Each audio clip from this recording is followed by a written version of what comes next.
It's all about diversification, right? You have to have a massive Twitter following. You have to have a massive Instagram following. You have to have a massive YouTube following.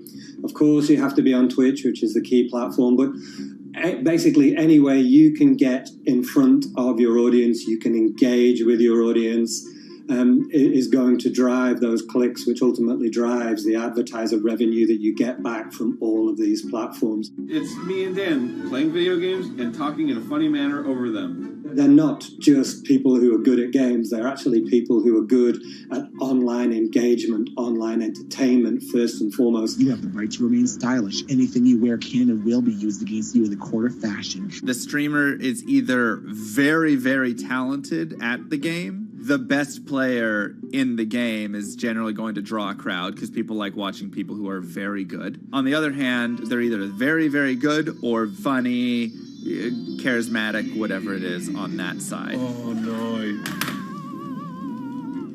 You know, it becomes more of a show where they talk about other things outside of the gaming world, and gaming becomes really just a backdrop and an excuse to engage with that audience. There were those weird, like, Ronald McDonald, like, straight to VHS movies. You remember those? I'm personable, I'm chatty. I would kind of, when boring things were happening in the game, I would ramble on about, movies I'd watched or books I'd read and, or conversations I'd had and stuff like that. And so I think being personable was a big part of that. It's not just getting on and playing games. It's getting on and being an entertainer. You are putting on a show. All right, now let me go ahead and grab the samurai sword that every gym has. Okay, he's dead. To have a larger audience and to have that audience, I think, stay with you, you have to bring something extra. You have to find your niche. You have to find what works and what connects with the audience and what makes them laugh and what makes them keep coming back. You got to make it a little more exciting, all right? Throw in a hanging bishop. Have everybody in suspense for a moment. I think the real most important thing is to just get used to being on camera. Like in any sort of performance thing, is get used to talking on camera. My first few videos were terrible, but because I sat down and did it for 6 to 8 hours a day, I just got used to talking and I got over that uncomfortable hump. If you go into Twitch purely with the expectation that you're going to make money, make a job out of it, have all this growth, and it's going to be great, you're probably going to burn out prior to getting to that point because there's very little payoff for a long time, right? Like multiple years generally before you really start to see a payoff. And so, those first few times you're streaming, nobody is there. One person shows up every 30 minutes, says hi, maybe, and leaves, right? Like, it's very discouraging, I think, for a lot of people. And so you have to be there just loving it. You have to love talking to yourself when nobody is around. You have to love just the game that you're playing, all of that stuff, because it takes a while. And I think a majority of people burn out prior to getting to the profitable point of it. And there you have it. My very own YouTube, Twitch, Discord, and streaming channels all ready to go live. It's a veritable social media ecosystem just on the verge of thriving. So don't forget to smash like and subscribe and visit my Patreon for perks. Also, go to my merch page. And one last thing, stay cool, my friends.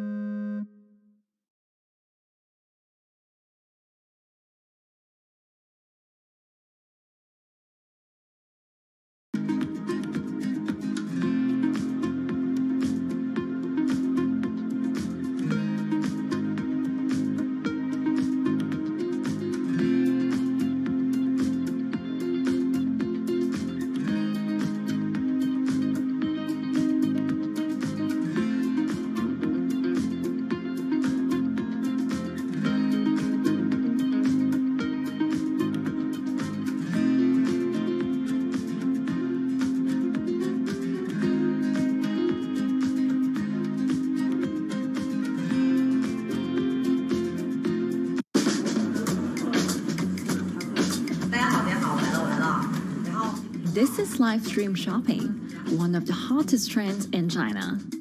Every night, tens of millions of people watch live shows hosted by influencers like Via and buy the products they recommend. On e-commerce and social apps like Taobao and Douyin, the sister app of TikTok. 我觉得已经改变了大家的购物的方式。其实各种各样的产品，哪怕你不买，你也可以来看。当然，你看了，你就有可能会买。It's not about, only shopping. It's about the experience. It's about having fun. You got to see 3D. You got to see in some kind of action. It's almost like a theater act. The internet craze has taken over China. By the end of 2020, the country had almost 400 million live stream shopping users. China's live stream e-commerce market has also grown dramatically, with an estimated value of $161 billion in 2020. It's becoming popular outside China as well. So, is live streaming the future of shopping?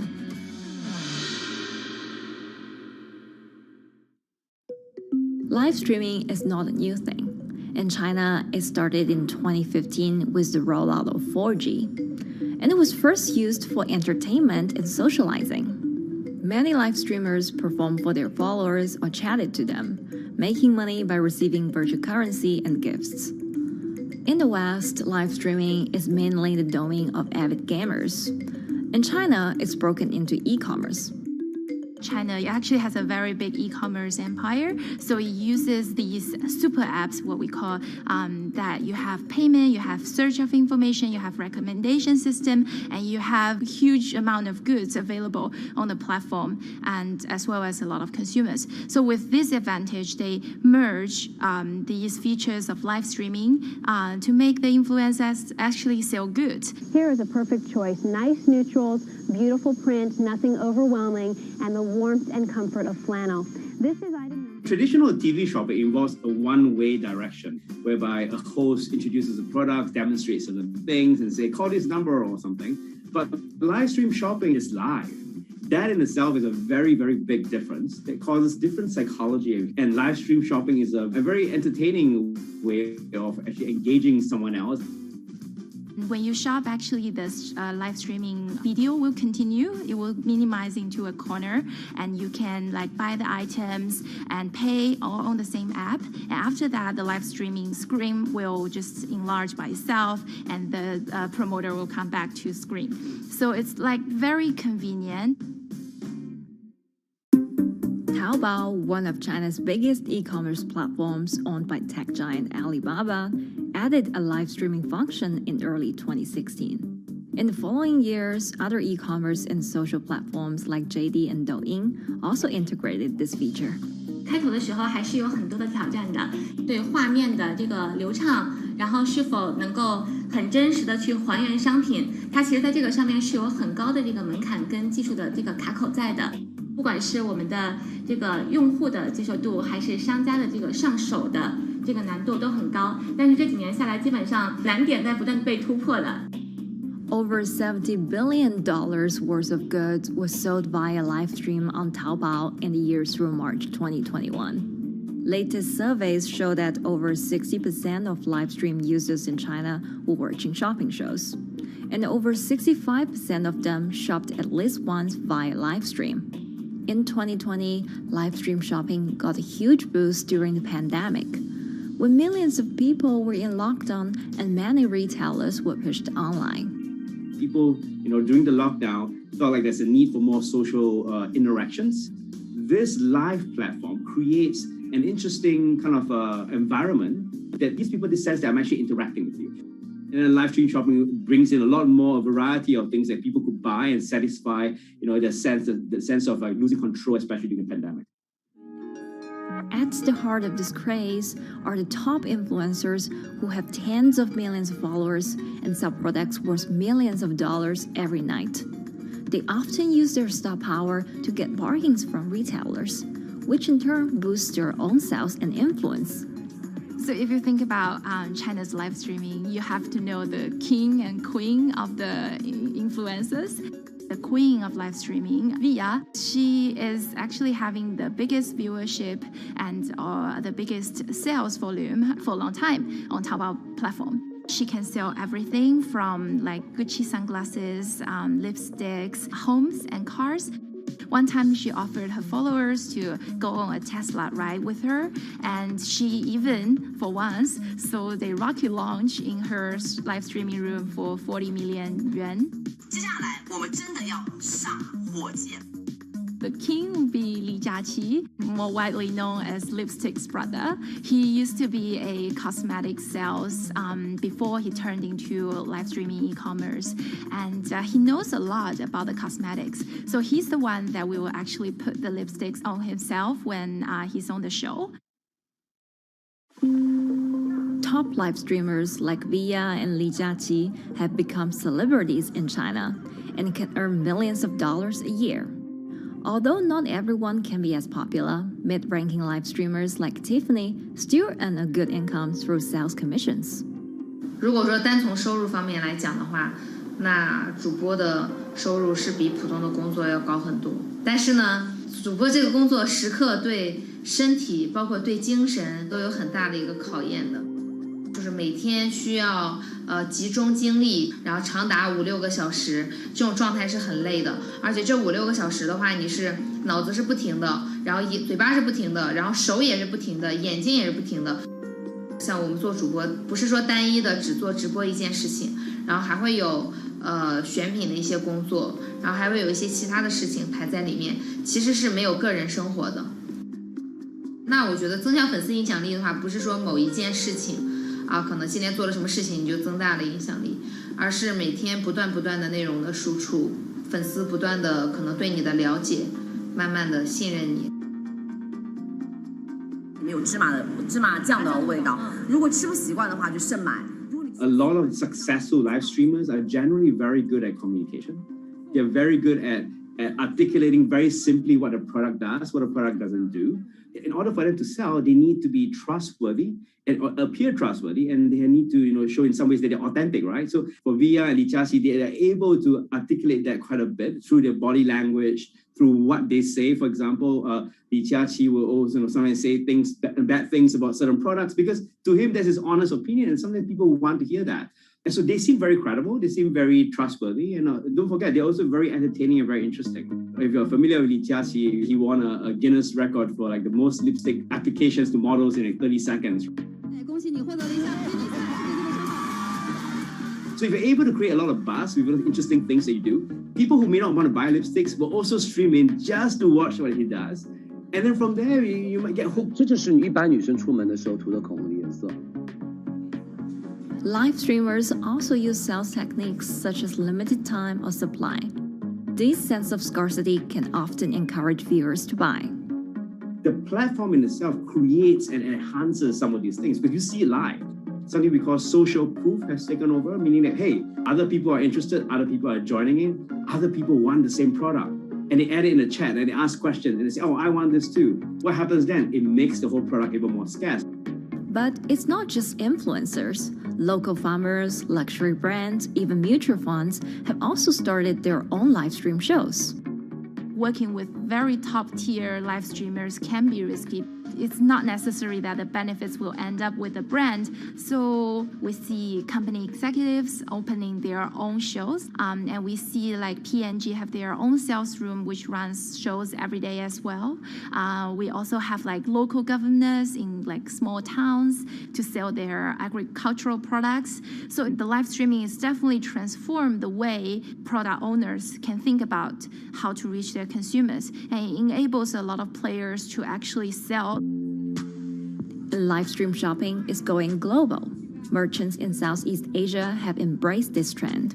And in the West, Amazon has upgraded its live streaming function, adding interactive features like chat rooms. Companies, including Google and Facebook, are also developing and investing in technologies to integrate video and e-commerce. 直播电商它其实已经开始成为主流，它未来的发展空间跟潜力都是巨大的。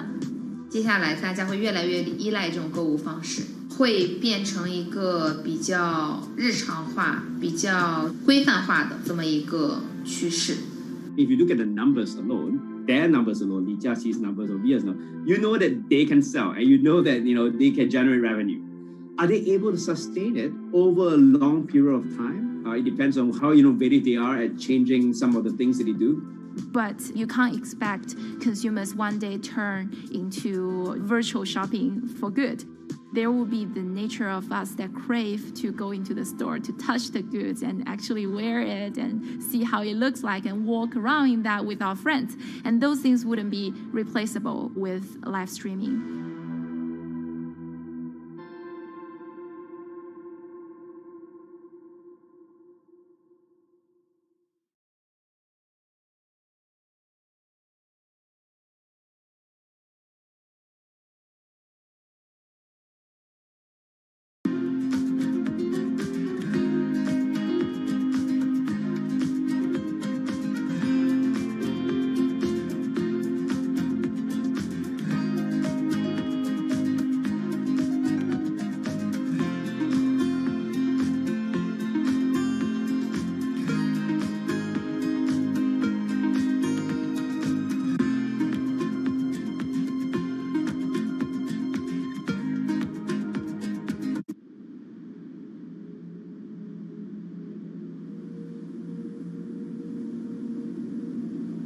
You could imagine that the oceans are actually the largest battery. We're storing huge amounts of energy in the oceans. The wave motion can be very deep. It can extend down several hundred meters. And once it gets to the near shore, from about 50 meters, the whole water column is moving backwards and forwards. As we search for ways to reduce our reliance on fossil fuels, some are looking to a largely untapped potential source of renewable energy. In theory, waves off the coast of the United States alone could generate over 2 trillion kilowatt hours of electricity a year, enough to power more than half of the country. Waves intensify and subside not as quickly as the wind, and that means that it can produce a smoother power generation curve. One of the potential advantages of wave energy is that it could act as a complementary source of power compared to other renewables on the grid if it were to be scaled up to commercial scale.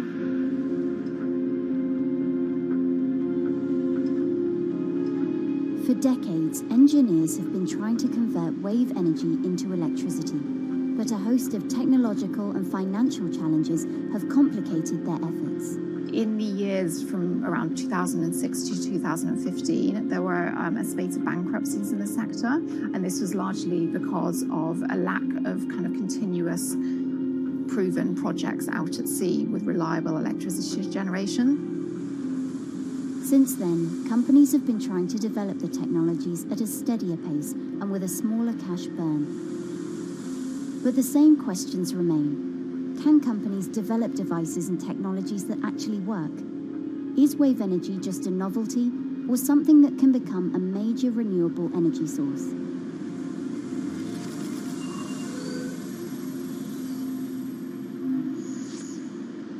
The sea is a very challenging environment within which to operate a power project.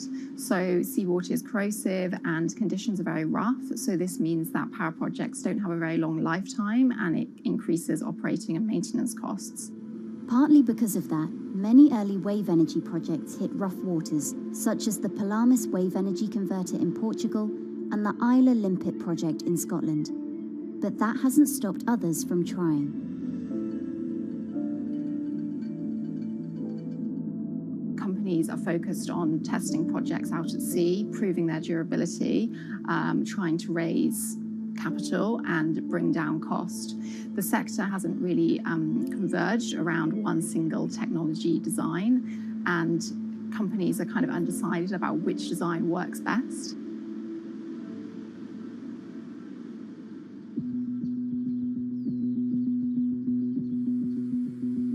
Finland-based AW Energy is a veteran in the sector.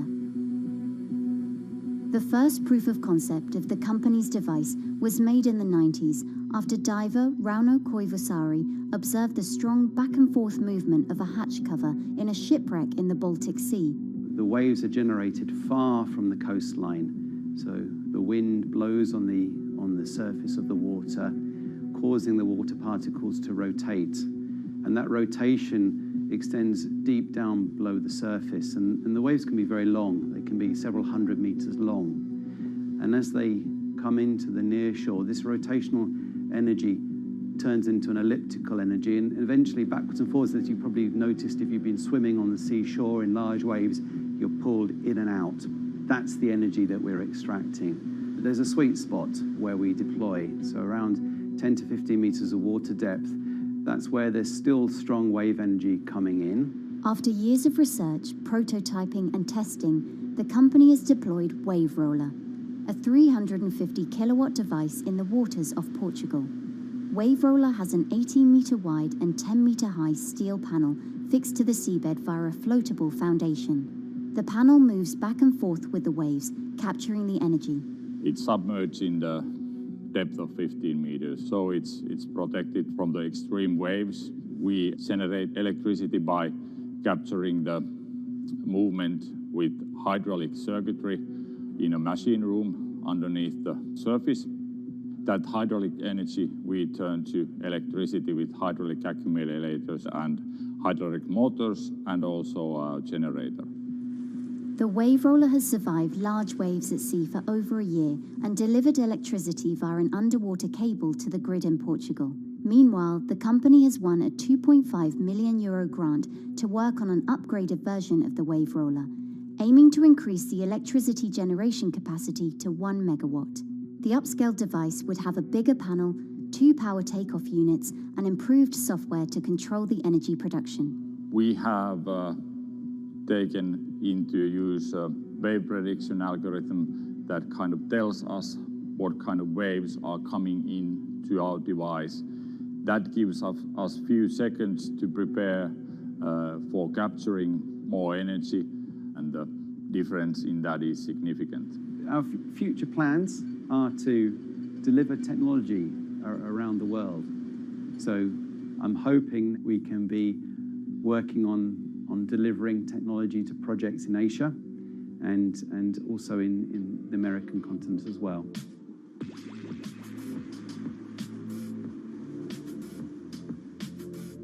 Meanwhile, Israeli company EcoWave Power is taking a different approach to capturing the power of the ocean. For the company's founder, Ina Braverman, developing new sources of renewable energy is a personal mission. I was born in Ukraine in 1986, and 2 weeks after I was born, the Chernobyl nuclear reactor exploded, causing the largest in history nuclear disaster. I was one of the babies that got hurt from the negative effects of such explosion. I had a respiratory arrest and a clinical death.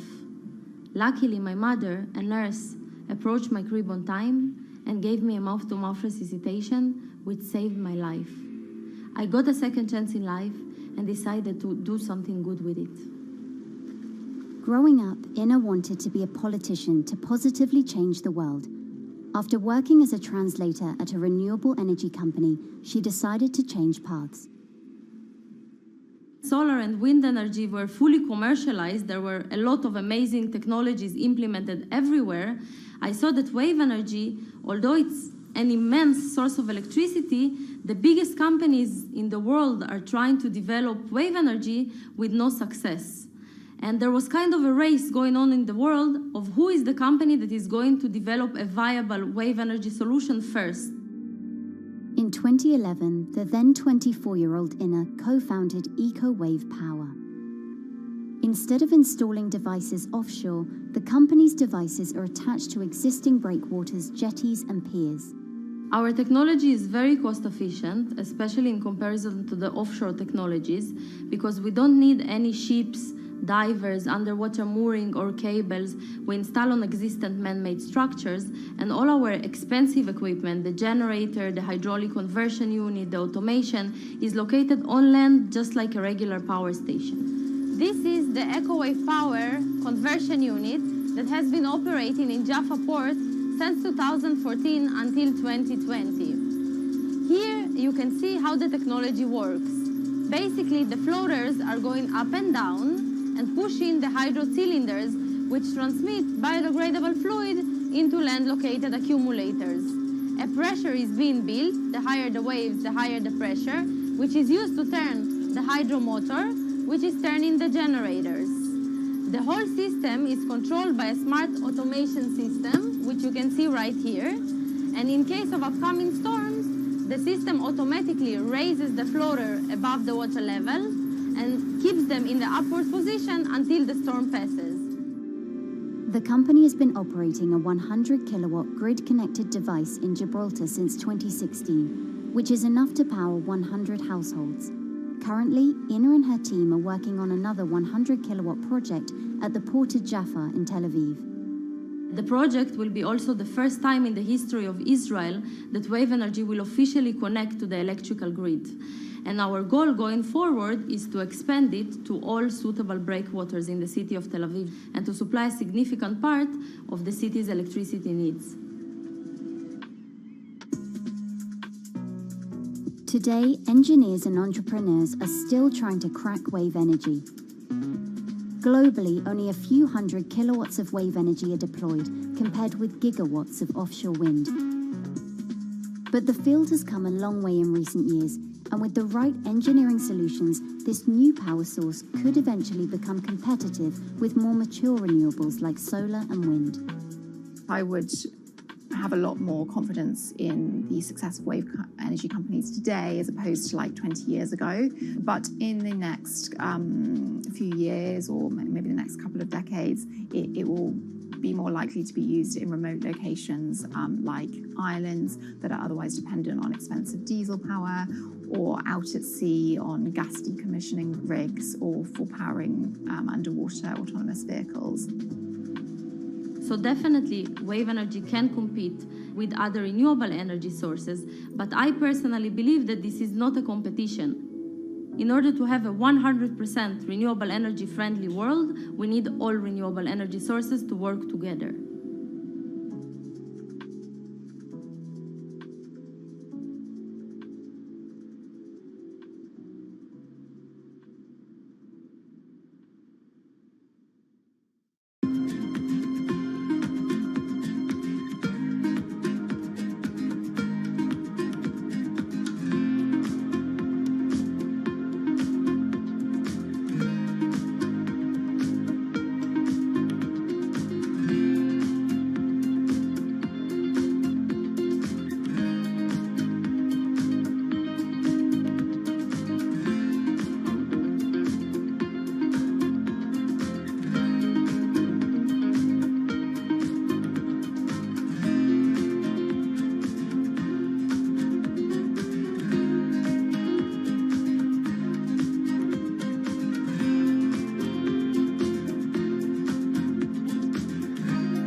Who are all these people from?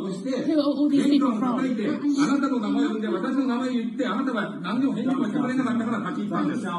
So can you please tell me? I'm not going to... please wait. You know, I've covered a lot of companies. I've covered a lot of Machiavellian companies where, you know, people play rough. I don't think I've ever seen anything on the scale of Nissan. He is making you, but you act from this side. I mean, it's corrupt. The system is... One of the most dramatic elements was Ravinder Pasi's home being raided by court officials in Yokohama. You scared my wife. You scared my children. I worked in Nissan for 16 years. So Rav Pasi's journey into the darkest recesses of the Japanese corporate world started when he was the general counsel, the highest corporate lawyer position in the company. In the past few minutes, Nissan has revealed that its chairman has been arrested after allegations of serious misconduct. He was tasked with investigating Carlos Ghosn. And he was told, conduct an internal investigation and get to the heart of the matter.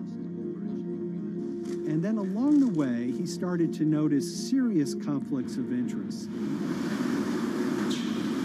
He is one of the few people who knows an extreme amount of detail regarding the alleged crimes by Carlos Ghosn, and he's now ready to tell his own story on the record about some of the events that happened.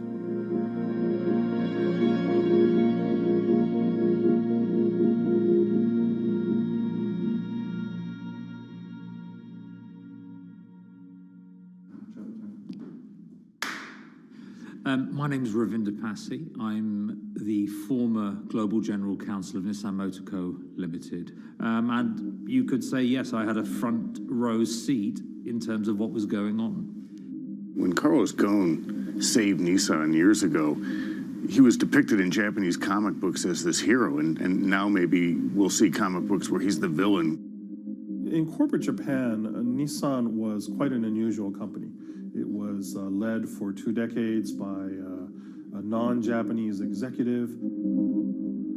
Well, Carlos Ghosn was a hero in the Japanese business world. If you had a global business celebrity in Japan and worldwide, it was definitely Carlos Ghosn. In a country with few foreigners at the top, he stood out.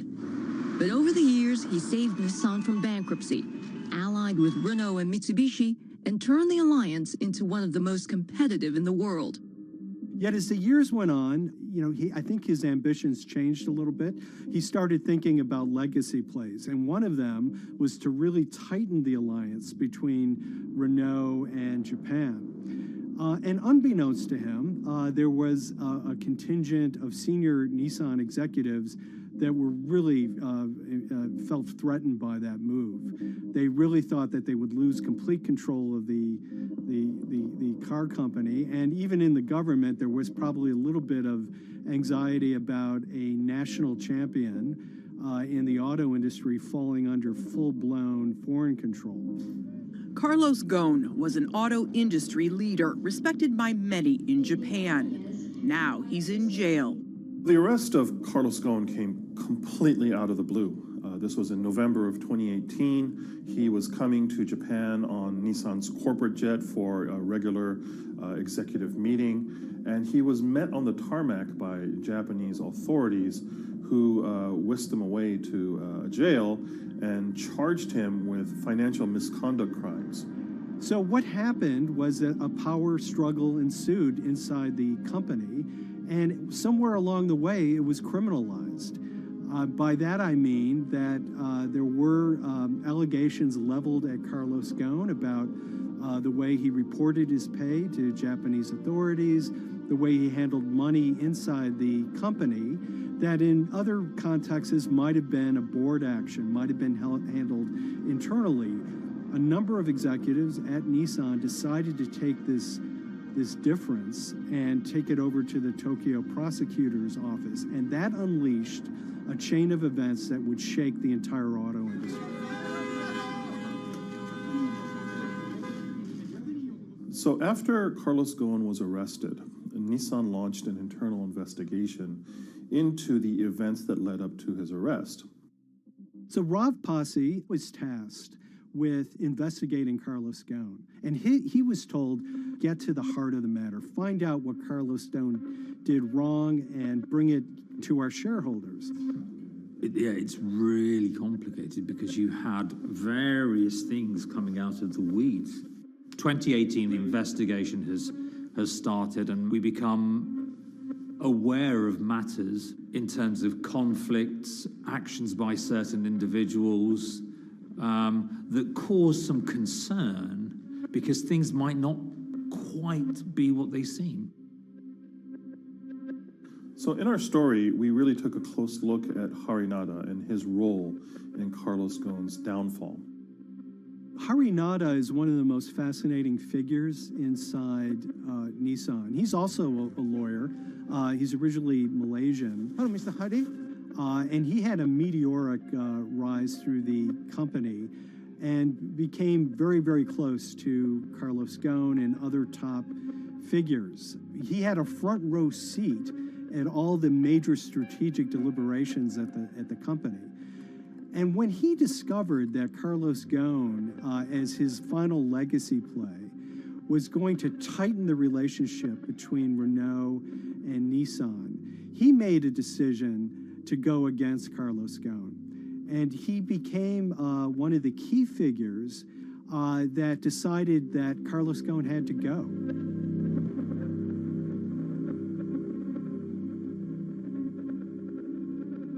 Harry Narder was somebody who actually recruited me into the company, so I have a long-standing relationship with him, or did have a long-standing relationship with him. For many, many years, he was a mentor. I had doubts about the credibility of the process right at the start. Harry Narder had a plea deal with the Tokyo prosecutors. Now, that suggests he was intrinsically involved in some of the wrongdoing, or the allegations of wrongdoing, and it just didn't smell right, just doesn't sit right. So there was a basic conflict of interest. In other words, Harry Narder had to deliver results to Japanese prosecutors to avoid his own criminal liability, and he's accusing and leading the investigation of Carlos Ghosn. Some of the people who had been involved in the original alleged crimes were also looking into the affairs themselves. Ravinder Pasi began pointing out some of these conflict of interest issues. And the reason for that is essentially his concern was for the company. If the company's own investigation into itself was compromised, that could lead to a very weak position in various lawsuits that it was dealing with across the world. I had discussions with Harry, discussions with the statutory auditors about these conflicts, discussions with HR about some of these conflicts, because at that point, we reported into him. You know, at the time, everything was quite, as you can imagine, it was, we've got to do this, we've got to do that, we've got to move fast. But when you step back and look at some of these things, you just think, my God, what was going on here? Because me, members of my team, were being placed in immediate danger. Your chairman's been arrested, a representative director's been arrested. They both happen to be foreigners. And then now what we need to do, we're being instructed to do, is certain compliance professionals need to go into properties in Brazil, for example, and retrieve evidence. They've got to do it very carefully, because if they don't do it carefully, they're going to get convicted of criminal activities. And likewise, when a team of lawyers were commissioned to go to Lebanon. I mean, one of my immediate concerns was, why are lawyers from Nissan being sent to go to Lebanon to retrieve evidence? These are just lawyers, they're corporate lawyers from Nissan. You had revelations that a number of executives had benefited from share appreciation rights when they shouldn't have. I mean, you know, substantive amounts of money being taken by these guys when they weren't entitled to take them. And you do think, yes, how is this going to look later on? It's going to look quite concerning. So that triggered, for me, the sort of assessment that, well, I'm going to have to do something, because up until this point, I haven't put down on paper these conflicts and these issues.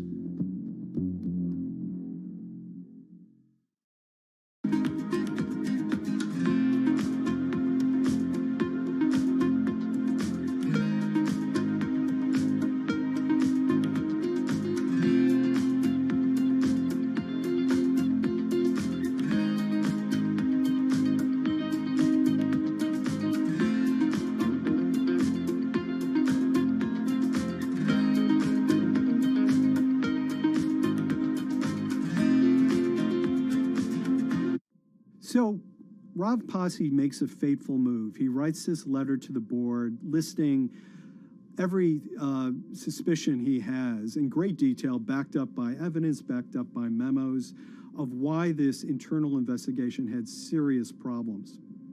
He sends the letter to the board, and it's crickets. He doesn't hear much of anything. Nothing happened thereafter. Nothing at all. Just like it just gone into a black box. And he began to suspect that there was a desire, even at the highest level within Nissan, to kind of sweep these conflicts of interest under the rug. Unfortunately for me, I think, again, with hindsight, people must have thought that this is the nail that's sticking out, and we can't have this. Within 3 days of me submitting that to the board of directors, that letter to the independent board of directors, I was removed from the Goan Executive Conduct Matters. I was then told that I could not attend board meetings anymore. And up until that point, I had attended every single board meeting. I was then also told that after 8 years of being in Japan, I'd be going back to the UK. It eventually transpired that I'd be the VP of Projects and Transformation, managing a team of 3. So you can imagine what this feels like at this stage. Almost an arbitrary removal from Japan, where I've lived for 8 years, had 3 children there, my family has grown up, and we've been settled there, having a few months earlier been promoted to vice president at a global level, to being almost demoted. So Pasi was essentially being reassigned to get him as far away from the internal investigation as possible, and also to a certain extent in retaliation to some of the issues that he brought up regarding the internal investigation and Harinada. What happened to Rav Pasi can be seen as a series of corporate humiliations. I mean, first of all, his immediate responsibilities were taken away from him. Eventually, he lost, the coveted general counsel title. But it didn't stop there. Toward the end of his stay in Japan, Rav and his wife were convinced that they were being followed. During that period, I'd noticed that whilst driving my car, I'd have other cars following me.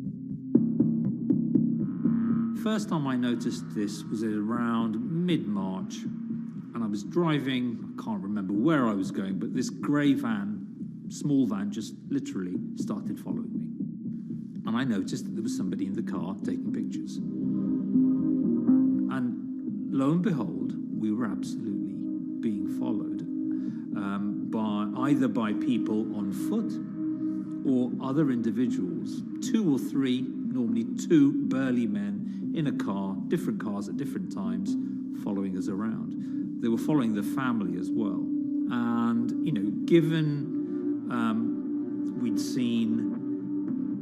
I'd seen the Nissan security department behave in a very, very egregious manner with others in terms of following and surveilling, I was very concerned as to what they were doing and who they were giving this information to. Because if they're giving this information to the authorities, you do think, why? What's going on here? I mean, this is just not normal behavior. And this all culminated in a rather dramatic event in the middle of 2020. Who are you people?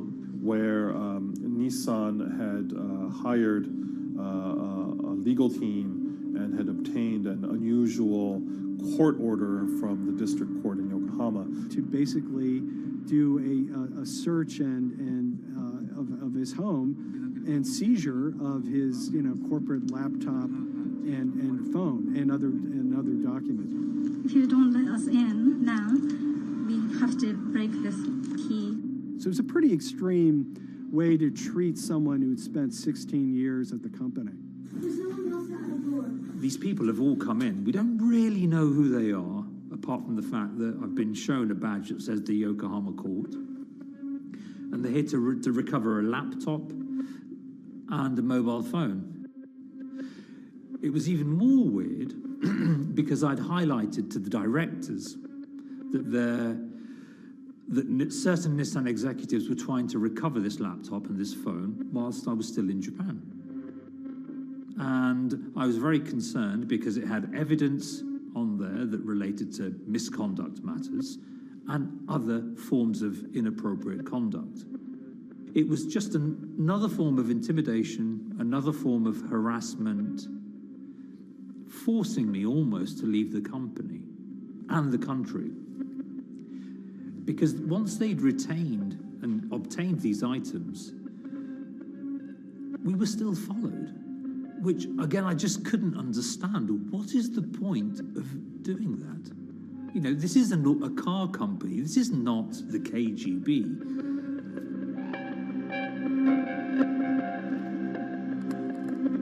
I think it's fair to say that Rav Pasi didn't have full battlefield awareness of all the intrigue going on at Nissan. I mean, Hari Nada is interesting because he's both charismatic and charming, and one of the most brutal corporate infighters one could ever run across. This is a confidential company email, right? You should not have this.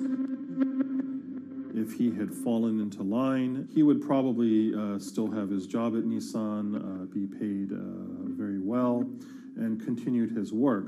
A career that he spent 16 years building at Nissan is irretrievably broken. It's been smashed to smithereens.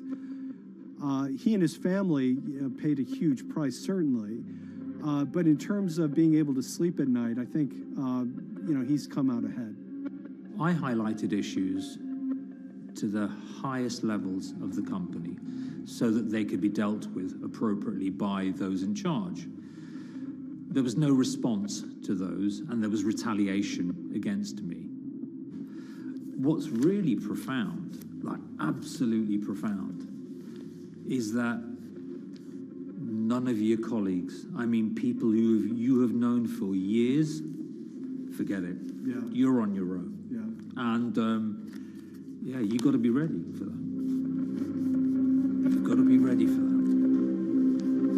If you take it on anyway.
This is the awful truth.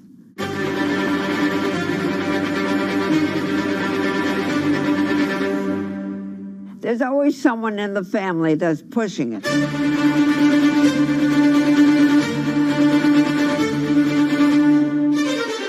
This lady does not deserve to be taken advantage of, especially at your age with your own grandchild. Yeah.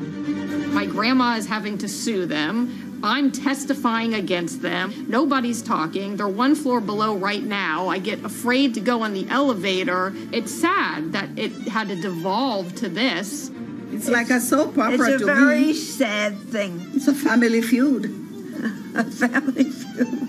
Here's a family that, on paper, you would think has the wealth that so many people seek, yet at the end of the day, it seemed to sort of rip everybody apart.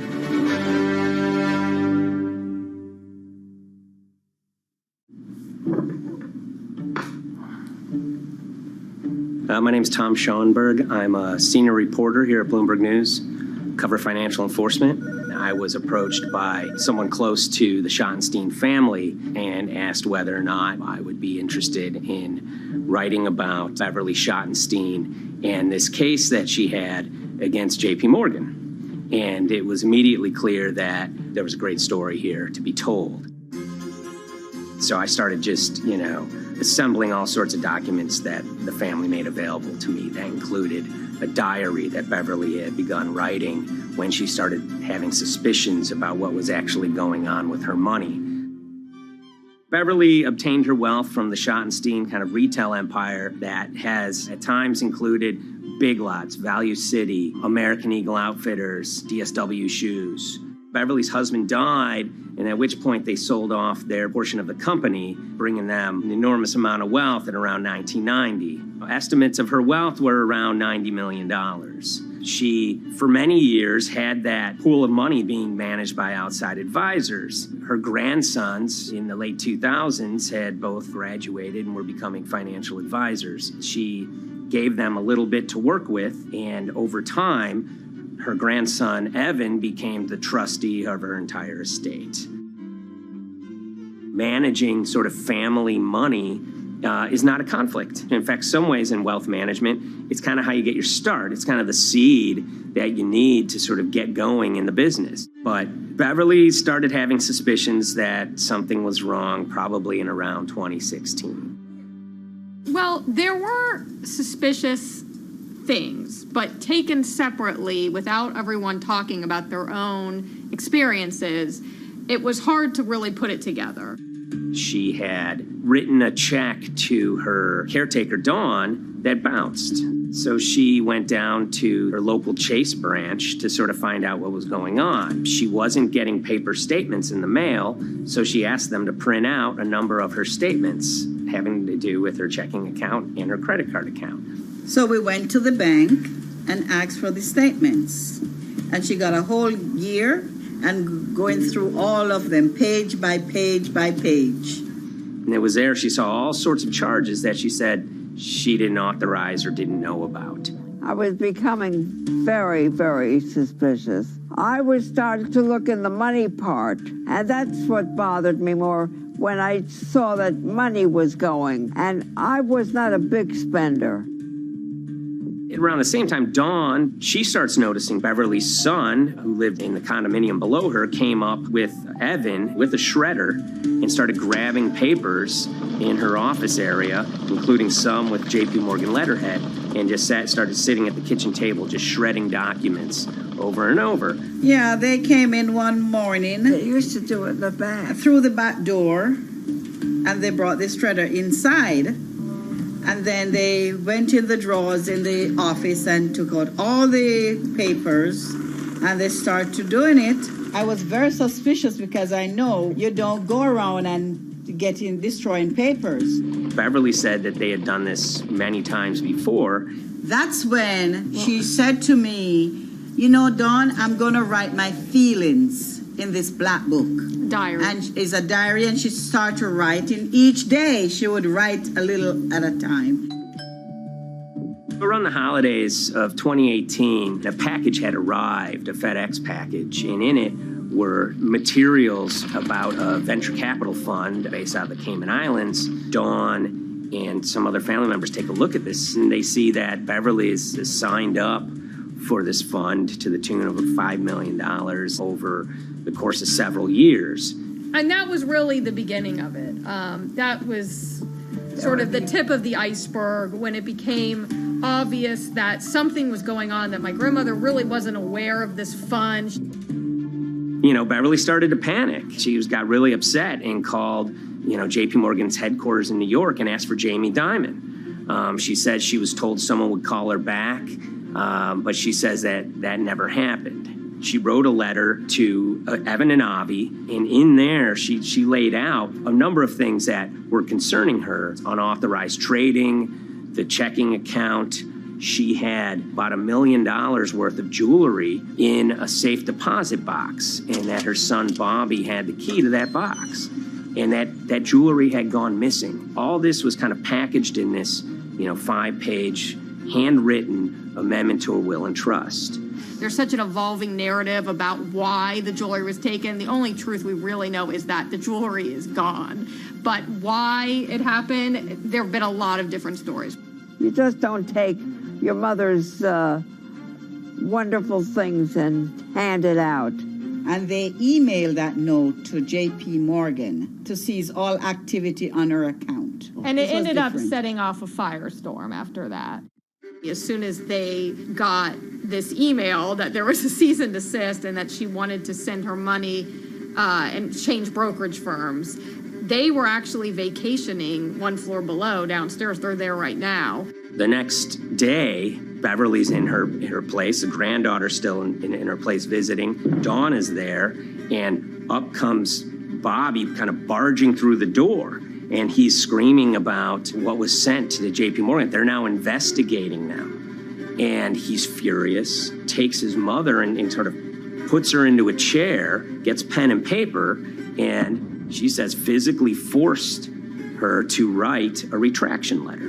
They were pushing me around. It was a scary time. I was really afraid, too. I had to take her to the doctor, and she did an x-ray because she was in so much pain. The locks had to be changed. The phone number had to be changed. I really thought we were going to have to hire guards to be outside just for protection. Oh, it was terrible. Horrible scene. Beverly brought her case before the Financial Industry Regulatory Authorities, usually known as FINRA. It took several months of hearings. She sees all sorts of transactions that's going on, hundreds of them that she claims that she never knew about, never authorized, but yet were logged in J.P. Morgan's files as having been direct requests from her. That included the sale of a large amount of Apple stock worth several $1 million, as well as all her stock in Big Lots. Over the course of their time with J.P. Morgan, Evan and Avi were making all sorts of trading on her account that was generating millions of dollars in commissions for themselves and the bank, yet she was not sort of getting any of the type of gains that you would expect sort of an $80 million account in a bullish market to be able to get. They issued a ruling entirely in her favor, finding that her grandsons, as well as J.P. Morgan, they were liable for violating their fiduciary duty, misrepresenting themselves, and they also found that the bank and her grandson, Evan, were liable for elder abuse. Evan and Avi, they were fired from J.P. Morgan. They issued an award of about $19 million. I reached out for comment, and J.P. Morgan emphasized that Evan and Avi were no longer with the firm and that their actions do not represent the sort of values of the bank. I reached out to Evan and Avi, heard back from their lawyer saying that, they disagree with the law and the facts that FINRA kind of used to decide the case against them and are seeing if they can have it withdrawn. Her son, Bobby, wrote her a letter, said his sons weren't criminals, and he also admits to taking her jewelry. And he says he needed it to pay off some bad business debts he had. They never once came up to say, I'm sorry. If there had been an apology and some acceptance, and asking for forgiveness from my grandmother, I don't think we'd be in the position that we are now. Since the piece came out, we've received dozens of messages from people, many of whom are telling their own sort of personal tales of, kind of financial advisors gone bad, or family members who got control of an estate and abused, those within. Seems that it's really resonated with a lot of people. I keep, hearing a lot of feedback about Beverly and how, a lot of people feel she did the right thing. You're never too old to stand up for yourself and try to right an injustice. She was adamant that she wanted to stand up for herself, but at the end of the day, they did wrong. It's a painful life lesson. Beverly taught them that you don't mess with grandma.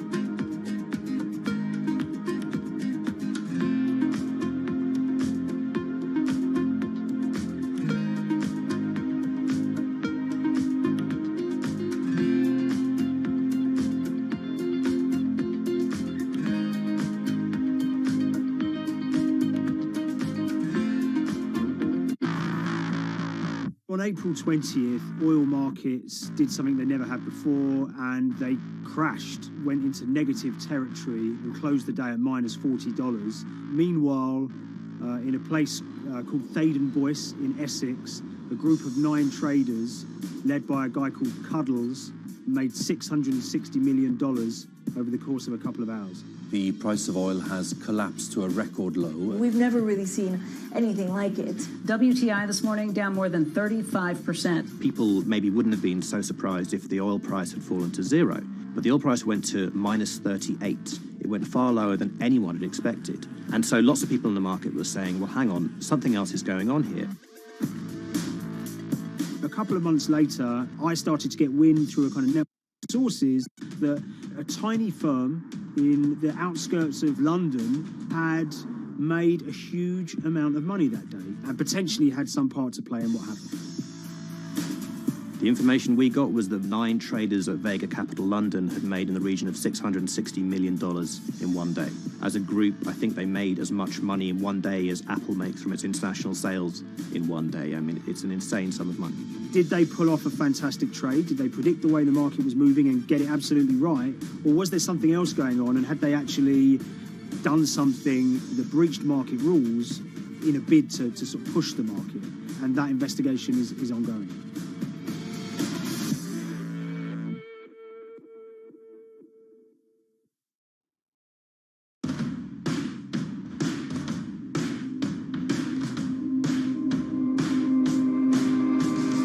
So Paul Commins is a trader who cut his teeth in the pits in the 80s and 90s. When everyone had a nickname, his was Cuddles. If you can imagine, that was a very sort of cutthroat type of world where people are doing, hundreds of thousands and millions of dollar trades by shouting at each other, giving hand signals, and then sort of scrawling on scraps of paper.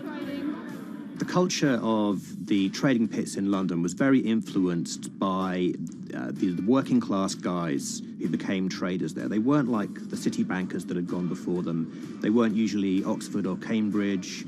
They didn't wear Savile Row suits. They were ordinary working guys who happened to have a talent for trading. And a lot of them came from Essex. I think it was 400 traders in the pits, and Cuddles in his oil and gas pit was described to us as amongst the top 3 amongst that, was very successful and made very large amounts of money as a young man. But inevitably mechanization and the arrival of electronic markets was the kind of death knell for the pits, and in 2005 the IPE closed down. And when the pits shut down, a lot of the traders who worked there lost their jobs or quit or went to work for financial institutions. But Paul Commins decided to start his own trading collective out in Essex. Some of them are ex-pit guys, cut from the same cloth as him. Lots of them are actually sort of in their 20s, and they're his, drinking buddy's son, or they're his own kids' friends from football. They're young lads, hungry and ambitious, and he brings them into the fold. And fairly shortly, he's got, maybe a dozen or so traders that they're independent, let's be clear, but they're all part of this collective.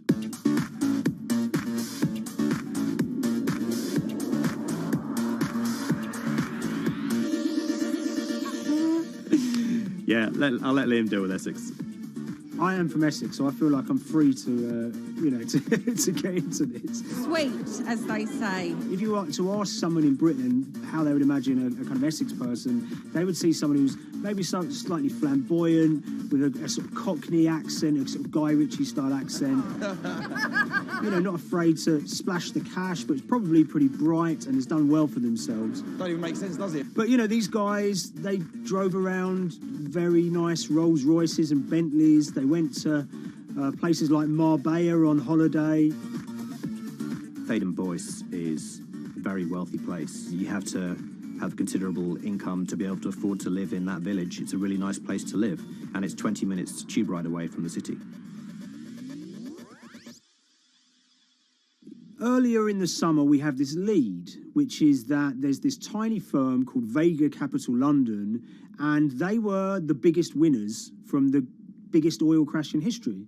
You know, anyone that covers markets is going to be surprised about that. You know, you're thinking your BPs of the world or your Glencores, but it's this tiny firm. And one of the big challenges that we had was actually finding out who worked with Vega Capital. It wasn't immediately obvious, and at first we had absolutely no idea.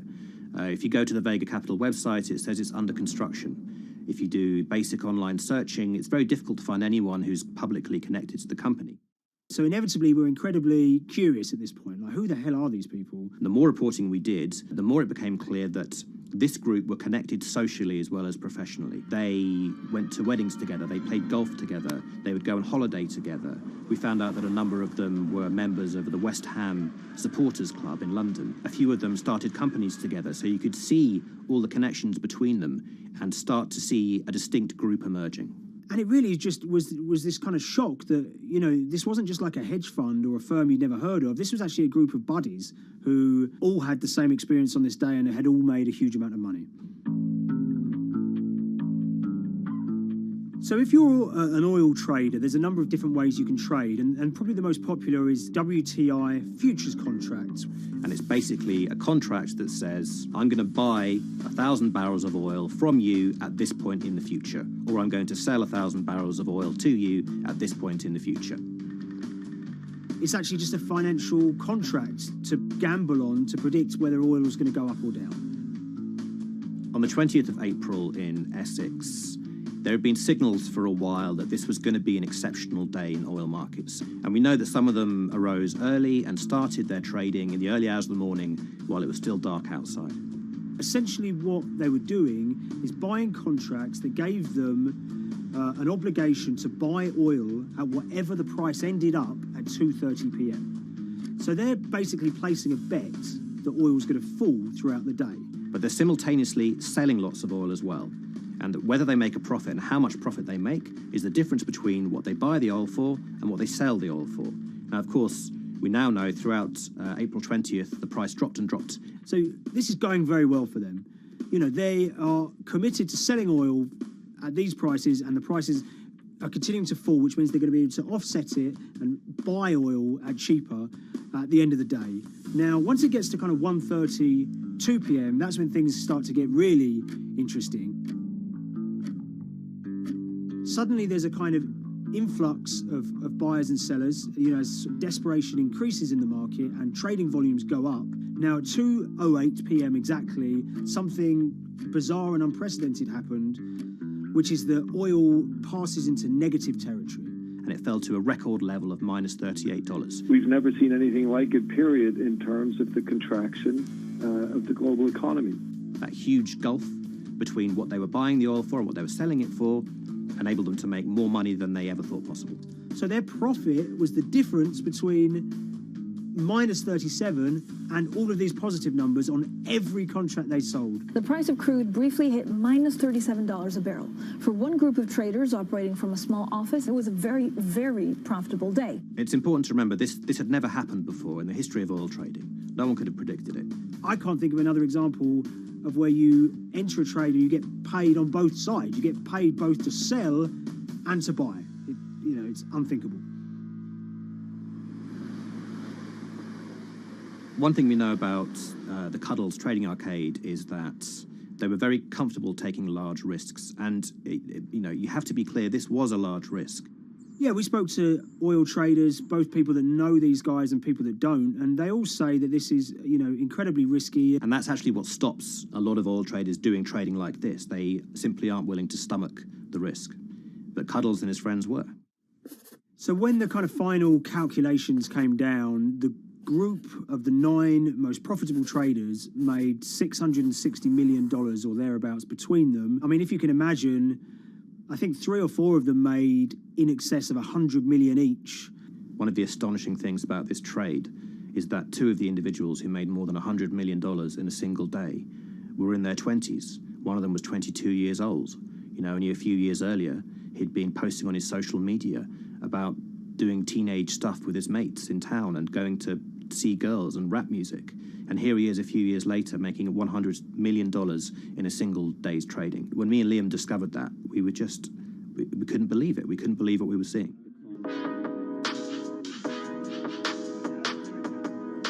Oil trading is a zero-sum game. Anytime you're making money as an oil trader, someone else is losing it. Amongst the biggest losers were the investors in this Chinese fund, Crude Oil Treasure Fund. There were thousands of them, and they lost everything. Lots of people had put their savings into oil funds. They lost money that day. Big banks and brokers who sort of stand in the middle of trading parties, they lost money that day. And another interesting thing is that oil-producing countries like Kuwait or Canada, they sell oil as an average of the WTI closing price over the preceding month. So the fact that one of those numbers in that average was minus 37 meant, if you can imagine, countries like Saudi Arabia and Kuwait potentially lost a couple of dollars on every single barrel of oil they sold that month. Vega Capital's traders made such an extraordinary sum of money that it was inevitable there would be some scrutiny of what they did. But it wasn't just the sums of money they made. In the vital half an hour before the settlement price was set, they were by far the biggest sellers of oil futures in the market, which is an incredible thing to think about when you consider that the other participants in that oil market are going to be the world's biggest banks, you know, oil majors, BP and Shell, and here you have a group of 9 guys in Essex who are having this significant influence over a global market for oil. I mean, I think you have to assume that if these guys had made $7 million or $10 million, they probably would be celebrating in Essex right now. But the fact that they made closer to $700 million has meant that they are facing understandable scrutiny. We wrote individually to all the Vega traders who did exceptionally well that day, and we got a letter in response from a law firm representing the group. And the law firm was at pains to point out, number one, that they haven't been accused of any wrongdoing, that they all traded independently and separately, and they'd basically all made up their own minds that this was what was going to happen in oil markets based on publicly available knowledge, and decided to execute this trade. What I love about these stories is there's a real variance of opinion, and some people will look at what happened and think that must be dodgy. They all traded at the end of the day. They all made a huge amount of money while all these people lost. That's shocking. But lots of people say these guys are at acute disadvantage. They're in a market that's inhabited by, you know, huge technology-driven funds and firms and oil giants that have got all the advantages in the world, and when you get a bunch of Essex geezers who essentially beat the market and find a way to make a huge amount of money, they should get a pat on the back, really, because that's the dream. Since this happened, a lot of the guys have stopped trading the monthly settlements that they'd done so well at in the past. Several of them have set up new companies. They've essentially gone very quiet. You know, any kind of social media presence they had is kind of closed down. By all accounts, they're, you know, waiting this out. It's certainly too early to try and predict how the regulatory investigations are going to pan out. You know, we just don't know. There's a number of potential outcomes for these guys. You know, potential punishments if there are any findings of manipulation against Vega or anyone affiliated with it.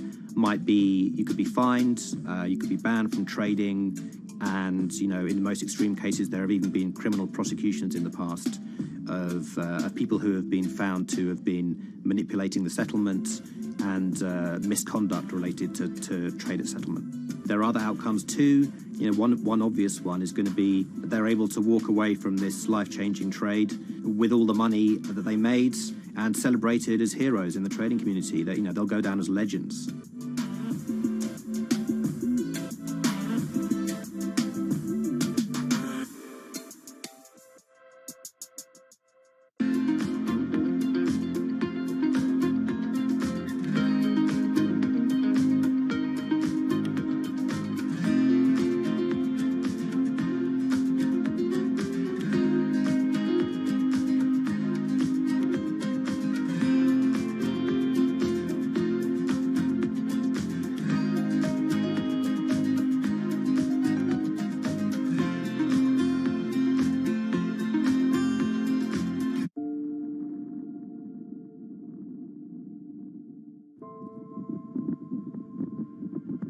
it's very important, given the nature of the climate crisis right now, for the general public to have an understanding of what progress is or is not actually happening.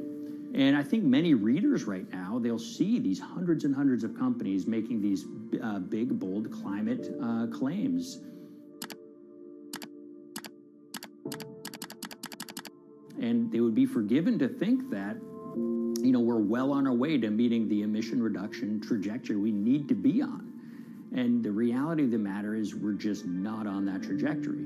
And a key reason for this sort of disconnect is the use of offsets that aren't doing what they claim to be doing. We have a massive potential for sort of willful blindness. We can convince ourselves of things regardless of what the facts are.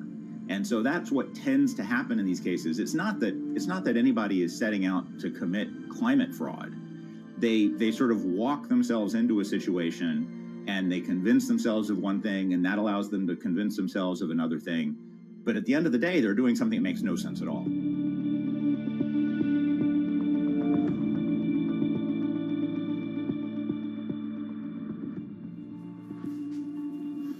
My name is Ben Elgin. I wrote the story about how the billion-dollar market for carbon offsets is setting back the fight against climate change.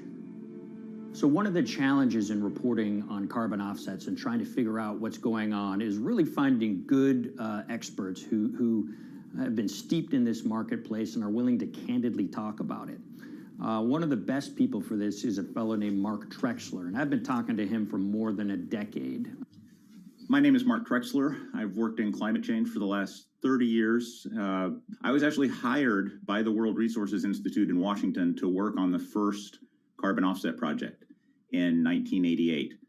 In terms of defining a carbon offset, one of the beauties, so to speak, of greenhouse gases, sort of the silver lining of greenhouse gases, when you put up a molecule of CO2 into the atmosphere, it can be anywhere in the planet in 7 days.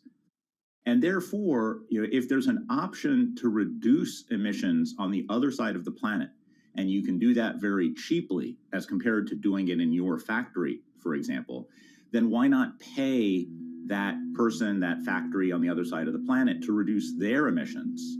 Then you are, in a sense, offsetting your emissions, and the atmosphere doesn't really see your emissions anymore. So carbon offsets have been around for quite some time, and they were actually key with these international climate agreements, such as the Kyoto Protocol, which mandated the wealthiest countries reduce their greenhouse gas emissions. The treaty was signed on the 11th of December, 1997. Decided. The business community in general saw carbon offsets as a huge opportunity to comply with whatever policies and measures might be coming down the pike on climate change much more cost effectively.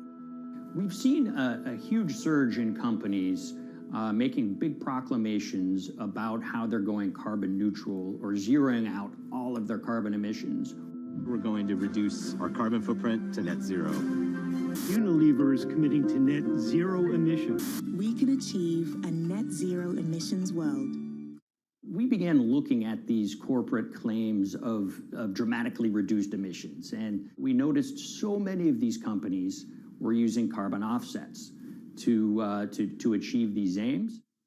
And as we began to look at the carbon offset projects themselves, what we found is that the environmental benefits claimed by these companies are not actually what they seem to be.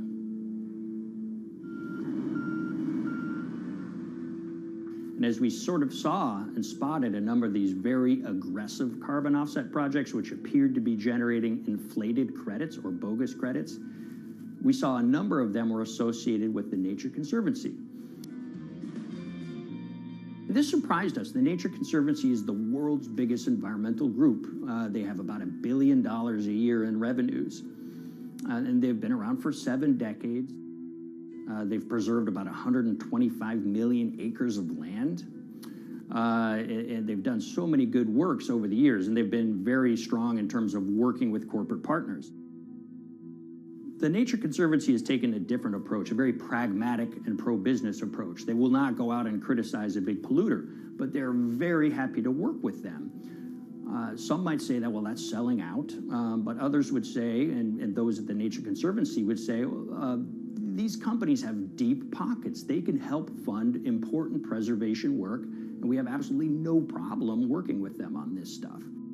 So companies are very warm, and they've partnered with the Nature Conservancy for many years. And yeah, it definitely lends a sheen of credibility to these projects.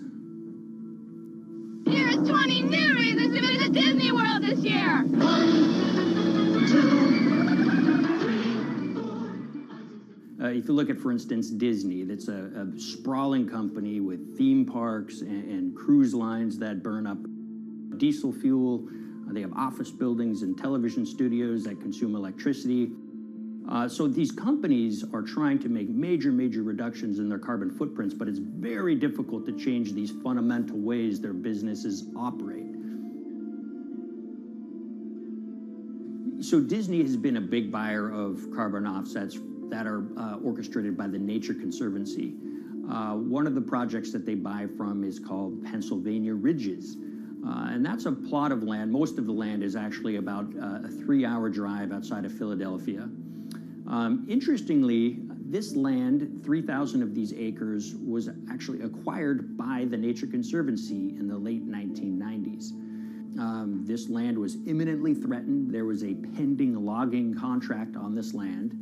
So they do what they've done so well for all of these years, which is they go out, they raise money from local philanthropists, and they go buy this land to protect it from developers and loggers. And at the time, according to an archived version of the Nature Conservancy's website, when they were proudly announcing this deal, they said, these threats have been abated because of this acquisition by the Nature Conservancy. So it's really interesting now, fast forward 2 decades to earlier this year when they put forward this carbon project. And if you look through it, this land is a key part of that carbon project. And what they're now saying is this land is now, once again, imminently threatened. 72% of the trees are going to be cut within 5 years.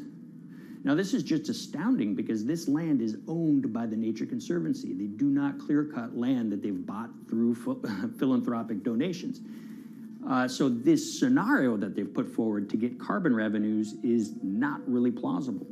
And what that means is when you have Disney coming in and buying these credits, when it eventually lowers its carbon footprint because of these credits, well, that won't be a credible or truthful claim by Disney.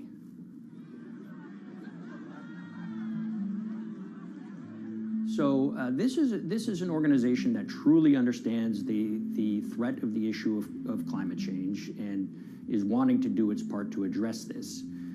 However, in this situation, it just appears their drive, which they've had for decades, to increase the amount of revenues that it can use for land preservation work. Nature Conservancy and many others see that the carbon credits as a pot of money that they can tap into to further their own benevolent aims. But unfortunately, what this has resulted in is claims of climate progress that just aren't really happening.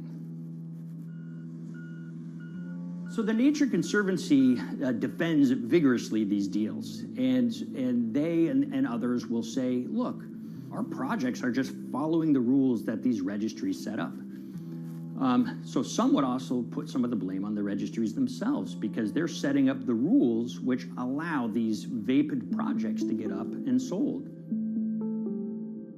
So we've reached out to all of the companies we mentioned in this story, including Disney. They didn't want to be interviewed for this story, but they all told us that, look, we have to rely on the experts out there, and those experts, they say, are these carbon registries that have been set up. Most of these Nature Conservancy deals are set up and sold on this exchange. It's called the American Carbon Registry. Now, it's the oldest of these registries that allow voluntary carbon credits to be sold. They've been around since 1996. What these offset registries do is they set up rules, and any carbon offset project has to follow those rules. But there's this tension that's always there. If the rules are too strict, then it's going to be very hard for carbon offset projects to get up and running. So there's this this balance going on where the registries want rules that attract projects, but they don't want it to be so strict where it will disincentivize projects from getting listed. One of the challenges with designing carbon offset systems is that there are normally two people at the table. You have buyers and you have sellers. And to some extent, you have policymakers, but you know, the buyers and the sellers are really the ones with the expertise, with the incentive to really participate hard, make a lot of things happen. And the challenge there is that both of them sort of want the same thing, or they're both happy with the same thing. They're happy with low-cost offsets and a lot of them, because that works for their business model. You end up, though, with nobody really representing the atmosphere, so to speak.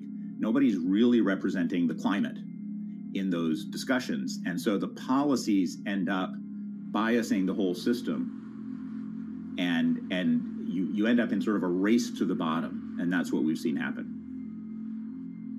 You know, when it comes specifically to the topic of carbon offsets, you know, I am a fan of carbon offsets in the sense that they can help mitigate climate change. They absolutely can. But, you know, if we're not going to do it correctly in a way that actually does help mitigate climate change, then it's nothing but a distraction. And, you know, after 30 years, you have to start wondering, is it really just a distraction? And that's really unfortunate, but that's where we are. Ultimately, what needs to happen is systemic change. You know, we're sort of nibbling around the edges with some of these different things. We need to change how we produce energy.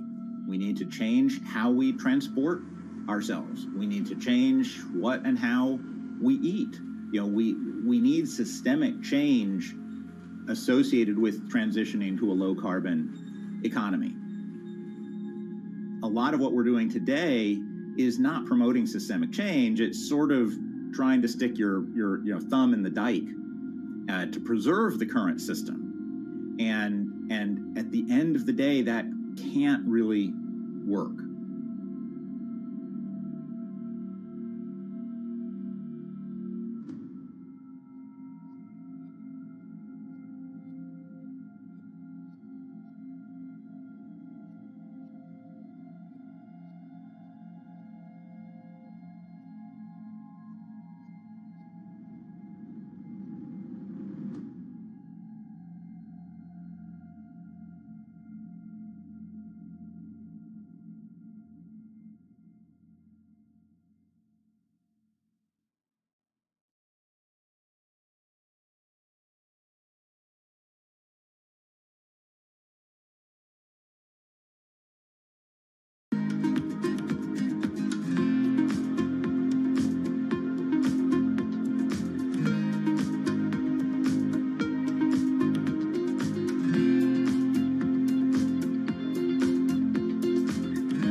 The Hyperloop. There's a good chance you've heard the name by now. This is the Hyperloop system. It can take people hundreds of miles in minutes. The Hyperloop, a series of tubes that would transport people in pods at ultra-high speeds over long distances. It's a remarkable new form of transportation that can whisk people from city to city in a flash.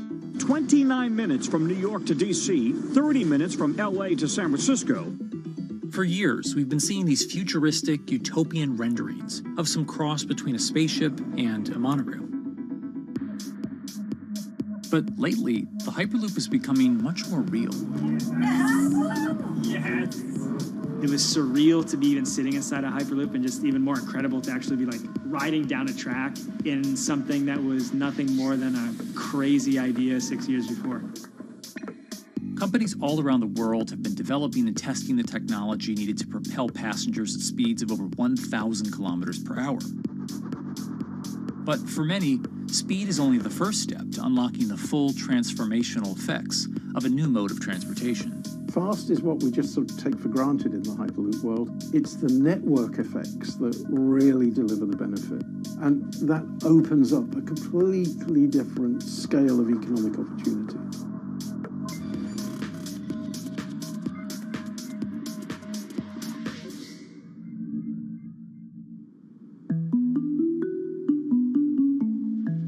We've got planes, trains, automobiles, and boats for getting around Earth. But what if there was a fifth mode? And I have a name for it, which is called the Hyperloop. The Hyperloop? Hyperloop, yeah. In 2013, while riding high on the growing success of Tesla and SpaceX, entrepreneur Elon Musk released a white paper outlining the basic framework of the technology he called Hyperloop. The basic idea goes a little something like this. A tube reduces the air pressure to a near vacuum-like environment. A Hyperloop pod is then suspended in the tube, usually by magnetic levitation. The whole pod can then be propelled forward. Because there's no traditional friction sources like air resistance or rolling friction that would push back against the pod, the Hyperloop is able to move at incredibly high speeds and do so fairly efficiently. Despite its futuristic name, however, the general concept behind Hyperloop is actually pretty old. In fact, New York City's first attempt at an underground public transit system in the 1870s was based on a similar principle. The pneumatic transit system was short-lived, however, only stretching one block and topping out at a rather leisurely 10 miles per hour.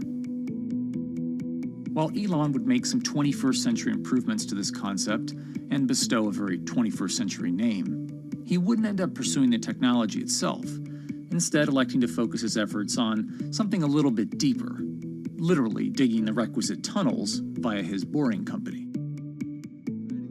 It would take another billionaire industrialist who dabbles in spaceflight. No, wait, not that one. Yeah, that's the one. After Richard Branson would make a large investment in the company Hyperloop One, it would be renamed to Virgin Hyperloop. What we've always been trying to do as a company is show that this technology could work, that it could be made safe, and that ultimately it's something that's happening in the next couple of years, not the next 20 years.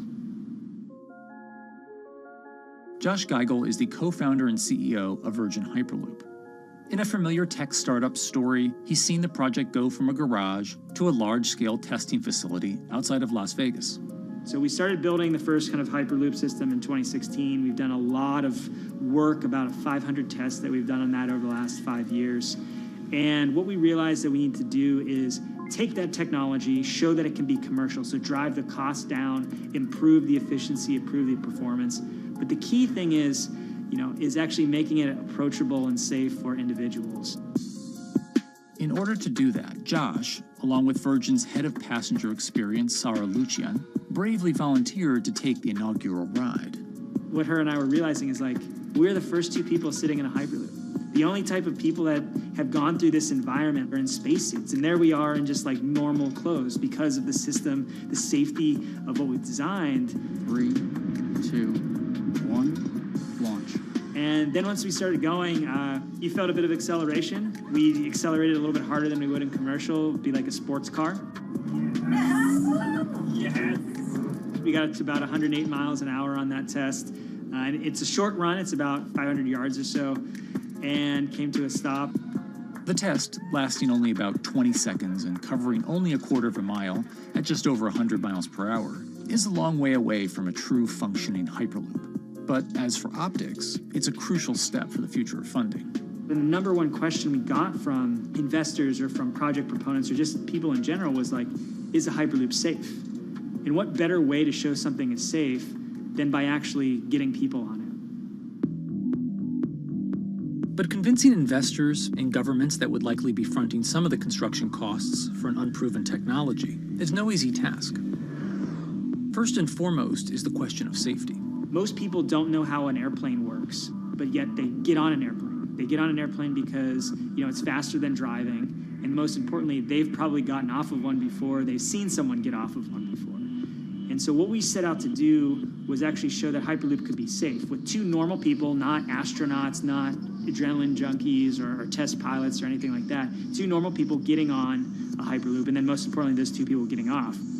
But beyond safety concerns, constructing Hyperloops will undoubtedly require a significant capital investment, to the estimated tune of around $60 million per kilometer of track. So a track from San Francisco to Los Angeles, for example, is likely to come with a price tag over $10 billion. And before large governments are willing to come in and front those costs, investors who are funding Hyperloop development must accept it as a long-term mixture of technology and infrastructure investing. Investors that are used to short returns because you're developing apps or something to that effect, those aren't the investors that really get excited about Hyperloop. What you start to see is the people that are looking at platform technologies, right? So this idea that because the smartphone existed, Uber could exist, right? So who are like the Vanderbilts of this century? And that's the part where you're going to get a lot more no's than yeses. But there's people that have the ability, the fortitude to stick it out, to see the game-changing platform here. Those are the people that we're looking for. And since we've done that passenger test, there has been a lot of interest that's really, oh, this is a lot sooner than I thought.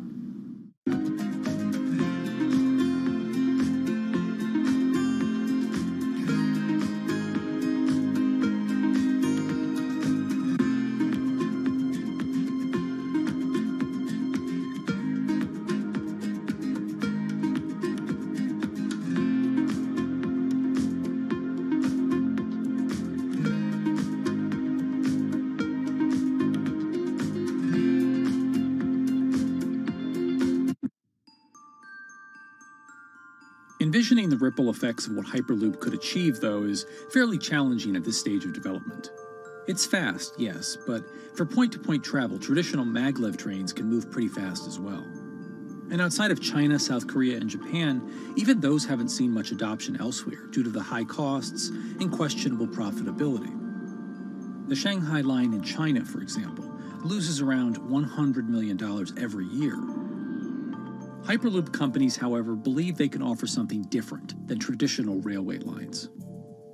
My name's Alan James, and as far as I know, I'm the only guy on the planet who's written a government-level business case for 300 kmh conventional high-speed rail, 500 kmh maglev, and 1,000 kmh Hyperloop. It's fundamentally about moving people from where they are to where they want to go, when they want to make those journeys, and doing it in much smaller numbers. So pod designs for Hyperloop range from 12 to 28 seats, typically. Why are they small? It's because small enables the network to operate flexibly. And a great example of that is the east-west strategic route across the north of England, from Liverpool to Manchester to Leeds. So to get from Liverpool via Manchester to Leeds by train is just short of 2 hours today. It'll probably take you 2 hours driving as well in average traffic conditions. Net result is those three city regions remain three separate entities: Liverpool, Manchester, Leeds. There's very little commuting traffic between those urban areas. Hyperloop absolutely changes that from the ground up. Liverpool to Manchester is a 5 or 6 minute journey. Manchester to Leeds is also a 5 or 6 minute journey. What that effectively does is create a single supercity economy. In this vision, the Hyperloop acts a little more like a highway, where pods have fixed destinations and don't need to stop along the way. Meaning you can travel on a Hyperloop network from, say, Liverpool to Leeds, while the pod behind you travels from Liverpool to Manchester. And if that metro Hyperloop network is connected to other networks from the same location, you could travel from Liverpool to Paris or Liverpool to Amsterdam, all without making a single stop. For passengers, for business, for leisure, that is utterly transformational. For high-value freight and logistics, it's equally transformational. But critically, if you do a Hyperloop network at scale, you begin to deliver massively significant carbon savings too. A multi-regional Hyperloop network could become a replacement for both short-haul passenger and cargo flights and traditional ground transportation, both of which are significant carbon producers. one Hyperloop connected distribution hub, perhaps at an airport that is predominantly used for international air freight, replacing maybe 10, 12, 15 distributed road hubs. It takes a lot of polluting and inefficient truck haulage off the roads. That itself means roads gain extra capacity. Hyperloops will still need to use electricity to both move pods and maintain the near vacuum environment in the tube. Proponents of the technology believe that this can be done by using renewable sources, including a combination of solar panels and battery technology that could be used along the Hyperloop itself.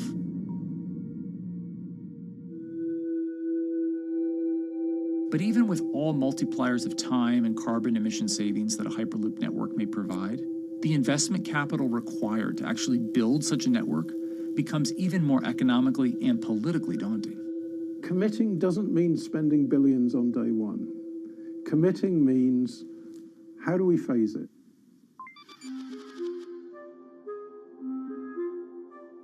One company in the Netherlands is working to develop that technology, and perhaps more importantly, the international coalition needed to make the Hyperloop network a reality. So we are here in Europe's first full-scale Hyperloop test facility, where we can already prove every conceptual technology of the Hyperloop. This is Tim Houter, a co-founder and CEO of Hart Hyperloop, headquartered in the city of Delft. And while this testing tube might not seem as large as others, inside is a key technology to create the on- and off-ramp type infrastructure of a Hyperloop network. That is, a lane switch. That's something we can already test here. You can actually see it here, that the track is diverging from one track into two. That makes it possible to eventually split up the Hyperloop track in two sections. And in that sense, you can create a complete Hyperloop network. That in the end will make it possible to travel, for example, over a whole continent. Take Europe, for example, with the same ease as you can now travel with a metro in a city. The nice thing about this magnetic levitation system that we've developed is that there's absolutely zero moving components in the track. So for example, if you have to do a lane switch, all you do is that the tube basically splits up, and statically the tracks also split up. And whenever the vehicle enters a switch, it either pulls itself to the right with its magnets, or it pulls itself to the left with its magnets.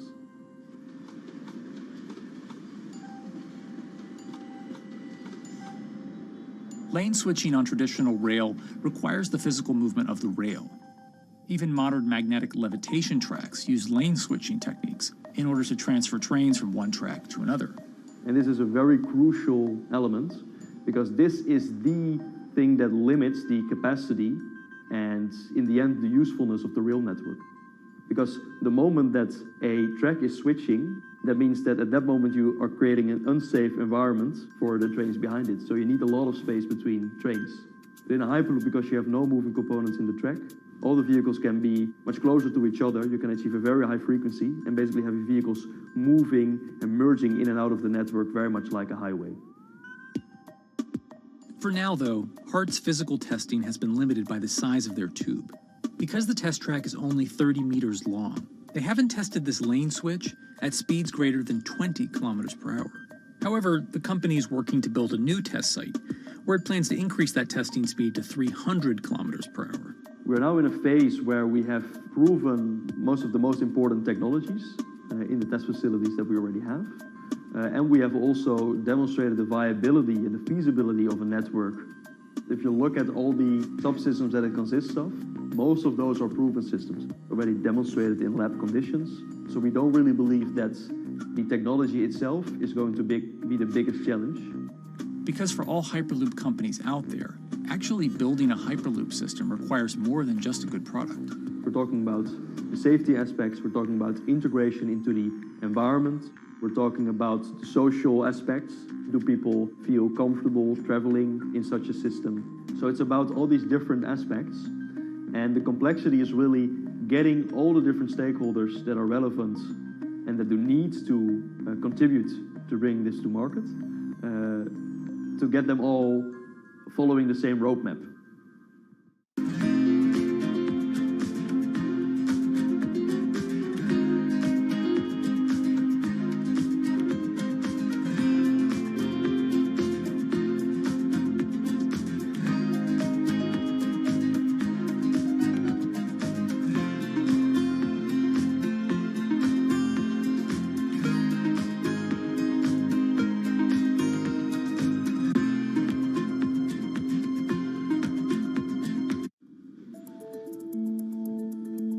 order to help build this coalition of private and public interest in Hyperloop development, HART in 2018 partnered with other Hyperloop companies from Europe and Canada. The goal was to define, establish, and standardize the framework to regulate Hyperloop systems. Right now we are working with all the Hyperloop developers together in setting up the first, let's say, structure for starting the standards drafting. One of the most important goals for HART is interoperability, which is essentially making sure the different systems can communicate with each other. Interoperability is so important because what we want to achieve is actually have this seamless travel experience. So you don't want to end up, for example, going from Madrid to Paris and then switching because you need to use a different technology to get, for example, to Amsterdam. The idea being that as companies around Europe create the first commercial Hyperloop tracks between individual cities, one day those can all be connected to a larger network. Everyone that believes that Hyperloop is a future transport system also realizes that there is a need to have this network because that's where Hyperloop thrives. Hyperloop is such a huge project. It's definitely not something that you can do on your own or as a single company. So you need to do it with a lot of other companies. You need to have the governments. I think in that sense, the biggest challenge that we've encountered is to really get all the required parties together to take the steps in development and in commercial implementation. HART's next plan is to build the European Hyperloop Center, an open testing facility which will include a 2.6-kilometer test track. And the company hopes to test travel speeds there at up to 700 kilometers per hour. Virgin Hyperloop is also racing to construct the first commercial Hyperloop route, with projects in various states of development in India, Saudi Arabia, and the United States. Recently, the company announced plans to build a Hyperloop certification center in West Virginia, which will include a 6-mile-long test track. Proving the technology here will be crucial if Hyperloop networks can find a home among infrastructure investments that the Biden administration hopes to make. The idea that there's multiple Hyperloop companies, I think, is a redeeming aspect in the business. People really want to see something happen, so having multiple people move forward is good for that. I was struck when Josh and Sarah rode the pod. 2 or 3 of the major outlets used the phrase, "We now have a new mode of transport." And although all of that technology had existed before those 2 human beings rode it, it was the moment at which those 2 human beings traveled that short distance down the tube that in popular imagination, Hyperloop became a mode of transport.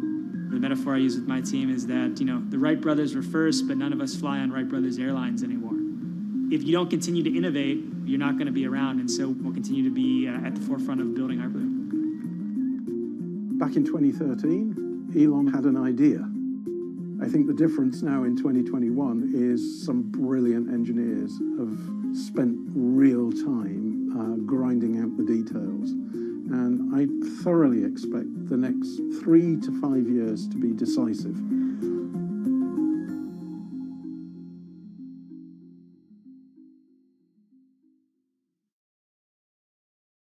We'll continue to be at the forefront of building Hyperloop. Back in 2013,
This week, how hydrogen can transform our energy usage.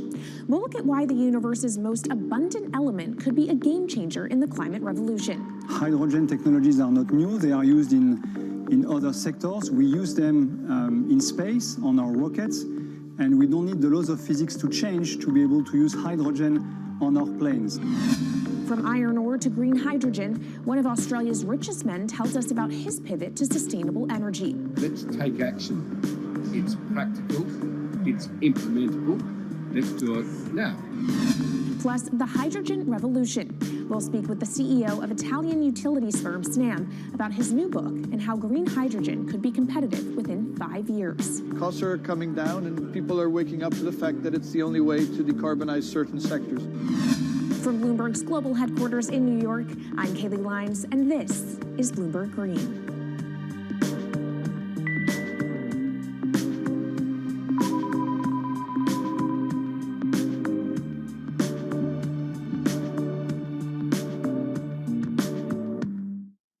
It's a new year, so here at Bloomberg Green, we're highlighting new solutions in the fight against climate change. And one of those is as old as the universe itself, hydrogen. It's the simplest element around, but could well be a game changer when it comes to turning around our dependence on fossil fuels. Today, hydrogen is used in the chemicals industry to produce petroleum products. It's also starting to be used in steel production, an industry under a lot of pressure to decarbonize. But it has far more uses as well, from powering cars to heating our homes. And Bloomberg New Energy Finance sees a seismic shift in the sector in the next 10 years as green hydrogen squeezes out dirtier alternatives. So-called gray hydrogen dominates today. But as renewable electricity gets cheaper and more accessible, so will green hydrogen. In this week's edition of Bloomberg Green, we'll explore what this push into hydrogen means for tackling climate change. We'll hear from Australian billionaire Twiggy Forrest about his pivot from iron ore to hydrogen, and we'll also speak with the CEO of Italian utility company Snam about his book, The Hydrogen Revolution. But first, what are we using hydrogen for?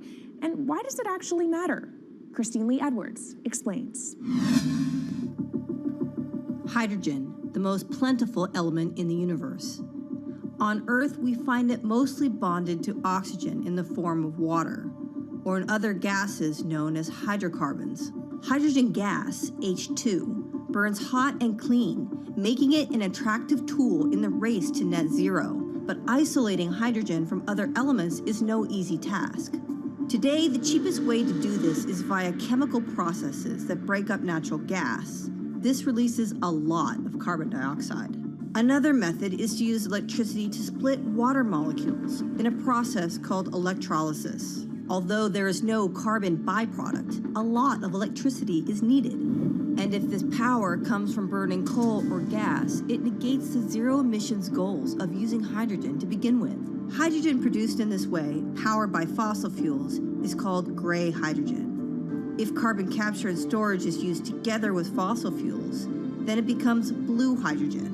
If nuclear power is used, it's called pink. And finally, green hydrogen is when it's produced via electrolysis and powered from renewable sources. This method is considered emissions-free. It's predicted that by the early 2030s, H2 made from renewables will be cheaper than that made from fossil fuels. But that hinges on the cost of electrolysis declining, which will be achieved through larger projects and an expansion of manufacturing. To be clear, vast amounts of H2 are already used today. Global production in 2018 totaled 117 million metric tons. This hydrogen is mostly used for its chemical properties, not as a source of energy, and very little of it is clean. Some sectors like steel could start using hydrogen for these chemical properties, replacing coal. Industries like cement and glass may also use hydrogen as a source of heat. Another advantage is its energy storage potential. It can be stored over long periods of time and used when more power needs to be added to the grid. It also could hold an advantage over batteries in heavy transport and shipping. The promise of hydrogen for energy has been around since at least 1874, when Jules Verne wrote about it in his book, The Mysterious Island. But the future of hydrogen will depend on policy. Countries with net zero targets, carbon pricing, and hydrogen strategies with investment mechanisms are likely to see the highest H2 demand.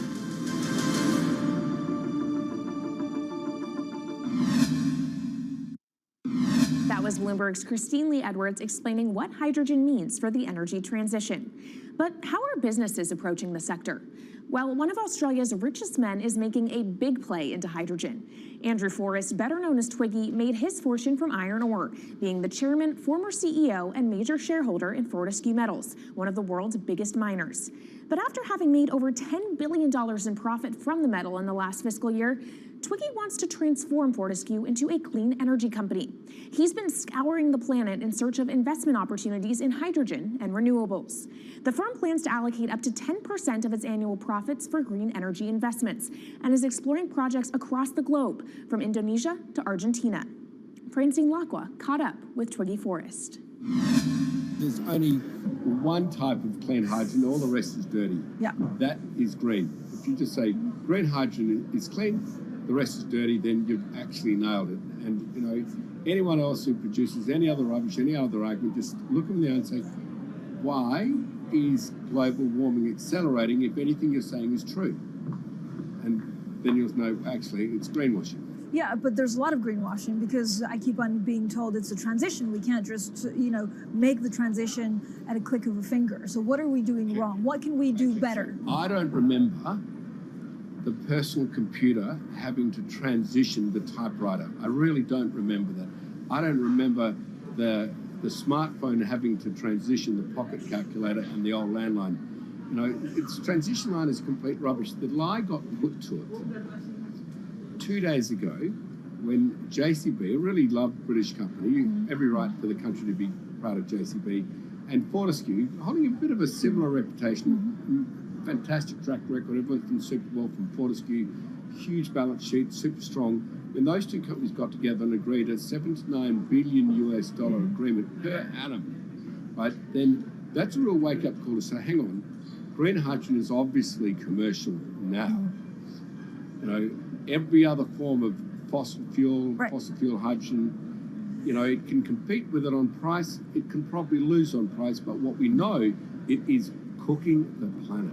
And only green hydrogen, zero methane, zero carbon in the supply chain. Don't worry about the molecules in the supply chain. But at the moment, we're not even phasing out coal, if you look at the G20 communique. So we have a long way to go to talk about only using green hydrogen. Yeah, so look, I have a call, which I'd like to make now, that the world should not fund any more coal-fired power stations, coal mining projects, ever. We should wind them down as quickly as possible because they are cooking the planet just like grey and blue hydrogen is cooking the planet. Yeah. You know, hydrogen, which is not made from renewable electricity, is releasing 10 to 16 times more carbon, let alone the methane, which is worse, than it is hydrogen. So we've just got to stop doing things which are self-harming under the guise of greenwashing. So why are leaders so slow? Even if you look at the appetite for ESG investments, they're growing exponentially, so are emissions. So where are we allocating capital? Okay, so take the recent G20. There's probably a reason why there wasn't strong action coming out of the G20 because people were not aware that major transactions between large companies were taking place now on green hydrogen, that actually this pollution-free all the way through the supply chain fuel was now being transacted at multi-billion-dollar scale. If they'd known that, I don't believe any sovereign leader or any energy minister or climate change minister could not take ultra seriously that green hydrogen is now here to stay. It's broken through. History has been made. It will never go back. Okay, what is the one thing that you would tell leaders today and business leaders? How do we transition faster than what we are now because we're at real risk of missing our targets? Oh, so that's really simple. You stop funding, you stop subsidizing, you stop using money into fossil fuels. It could be carbon sequestration, it could be fuel rebates, could be anything. Hundreds of billions of dollars getting ashed while we ash the planet on fossil fuel subsidies. Because we haven't had that renewable electricity, we haven't had that green hydrogen, we've kind of been pushed down. It's all sorts of excuses. Oh, it'll never be commercial. It'll never be supplied in the quantities we need it. You know, blah, blah, blah. Now we know, let's take action. It's practical. It's implementable. Let's do it now. okay, if we do it now, is there going to be a shock to the energy system? Is there going to be a shock actually to economically? And is it worth, not talking about transition, just going from A to B? Yeah, it's a fantastic question. A to B is the solution. Let fossil fuels do what fossil fuels do. Just burn their coal, burn their oil, burn the gas. At least they're pumping up carbon and methane into the atmosphere, honestly. Well, not that honest, because they don't measure methane, which is 90 times worse than carbon. But at least the carbon is being done honestly. Encourage the green hydrogen sector to come in really fast. Okay, it's there. There's renewable power all over the world. We now know how to make electrolyzers much cheaper, like 25% of the original cost. We know how to do that now. We don't have an excuse to get into it. Does it need to be cheaper than oil and fossil fuel for it to be viable worldwide? Well, right now it is. Okay, so let's just swallow that bit of financial data. Right now it is cheaper, and it's getting more cheap. It's the only fuel you know of which is declining in value. You don't have enough of it, right, to power the world. Yes. That's only because we haven't had policies to support it.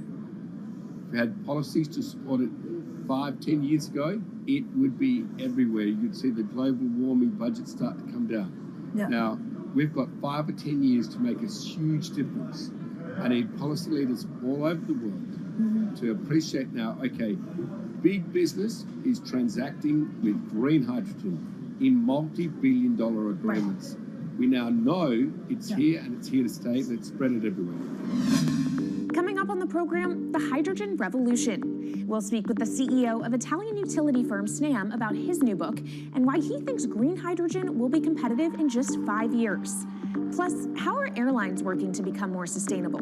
We'll look at how Airbus plans to step up in the climate fight. This is Bloomberg Green.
From Bloomberg's World Headquarters in New York, I'm Kaylee Lines, and this is Bloomberg Green. What will the world look like in 2050? Will global temperatures have stabilized, electric vehicles be abundant, and solar and wind power homes around the world? According to Marco Alvera, the CEO of Italian energy company Snam, that vision of the future could be a reality, and he says that hydrogen will pave its way. As he tells it in his new book, The Hydrogen Revolution, Alvera's moment of reckoning came in November 2018 when he tasked the Snam Scenarios team with studying how Europe could reduce its CO2 emissions to zero by 2050. Looking through the results of the study, Alvera said he was struck by how much hydrogen was in Europe's energy mix by that year. Beyond the abundance of hydrogen, the SNAM model also predicted that it would be the cheapest form of decarbonized energy for many sectors, and that it could be cheaper than today's prices for oil, coal, and nuclear power. Our Maria Tadeo spoke with Alvera at COP26. It's happening all very fast. We see the cost of hydrogen coming down a lot. Hydrogen will play a big role in the energy mix. I don't know if it's going to be 15 or 25% of a fully decarbonized energy system, but it's going to be big. Costs are coming down, and people are waking up to the fact that it's the only way to decarbonize certain sectors, the so-called hard-to-abate sectors. And you say it's the only way and the costs are coming down. Where do you see prices moving? Because a lot of the reticence at times has to do with the pricing, that some argue, well, it's still not the cheapest option on the market. So when I was first working in hydrogen in 2004, it was costing $1,000 per megawatt hour. 2010, $600. Today, $100, and we see it going down to $50 in 5 years' time, and to going down to $25 per megawatt hour in the next 10 years or so, which is a quarter of where it is today. That's really because renewable energy, and we're talking green hydrogen here, renewable energy costs are falling, but the cost of making the electrolyzer, which is the kit that you use to convert solar or wind energy and water into hydrogen, the cost of this kit is falling a lot because it doesn't really exist on an industrial scale. So as we build up capacity, we industrialize it, we standardize it, and we squeeze costs out. That's really the cost trajectory. And for that, of course, you need demand, however, for governments and also institutions to kind of buy into this idea that it is the future and we want to invest and create infrastructure. What are they telling you? When you speak to governments, when you speak to officials, are they keen on this? They're very keen. So the Department of Energy shares our view in the States of getting to below $1 a kilo, which is $25 a megawatt hour. The European Union has a hydrogen strategy, which is very clear, and several member states have the same. Chile wants to export a lot of hydrogen. China's big on hydrogen. Australia is very big on hydrogen. Japan is blending already hydrogen. So I would say the world is now really focused on this because it's the only way to store energy for a long period of time economically is to convert it into either a liquid or a gas. And of course, you talk about the price, but the other big component is the volume. You know, how big can you go? Where do you see that on a time scale? So wherever it's sunny or windy, you can produce very cheap hydrogen eventually. And so compared to oil and gas, which are concentrated in few parts of the world, it's going to be very democratic from that point of view. So every sunny place, every desert, every ocean wind can be turned into hydrogen that we can put on ships, in pipes, and really start trading it around the world. So it's going to happen a lot faster than a lot of people think. So, and when you say a lot faster, what is that in time? As I said, $50, which is essentially oil parity within 5 years. And then, depending on how quickly we ramp it up after that, we could get to $25, which is coal parity before the end of the decade. And in big scale. In big scale, because once you get to coal parity, that's the only way we're going to get China and India to stop burning new coal. We have businesses in China and in India, and I see a lot of hydrogen development, a lot of renewable development in both countries. The India announcement was incredibly strong on 2030. Some people were upset about the 2017 net zero deadline, but when it comes to 30, he announced a big, big commitment to get to 50% renewables. Were you surprised by it? I was surprised that they would make it so explicit, and even the net zero is a big thing for them. And so I think it will happen faster than 2070 because of the falling cost of renewable and hydrogen. India's burning 80 gigawatt of oil, of diesel, to keep the lights on. So there's an immediate opportunity there, and we're very interested in working that country. And with regards to China, perhaps the fact that we haven't really seen them active, I guess the diplomats are working on this, but we haven't really seen the leadership.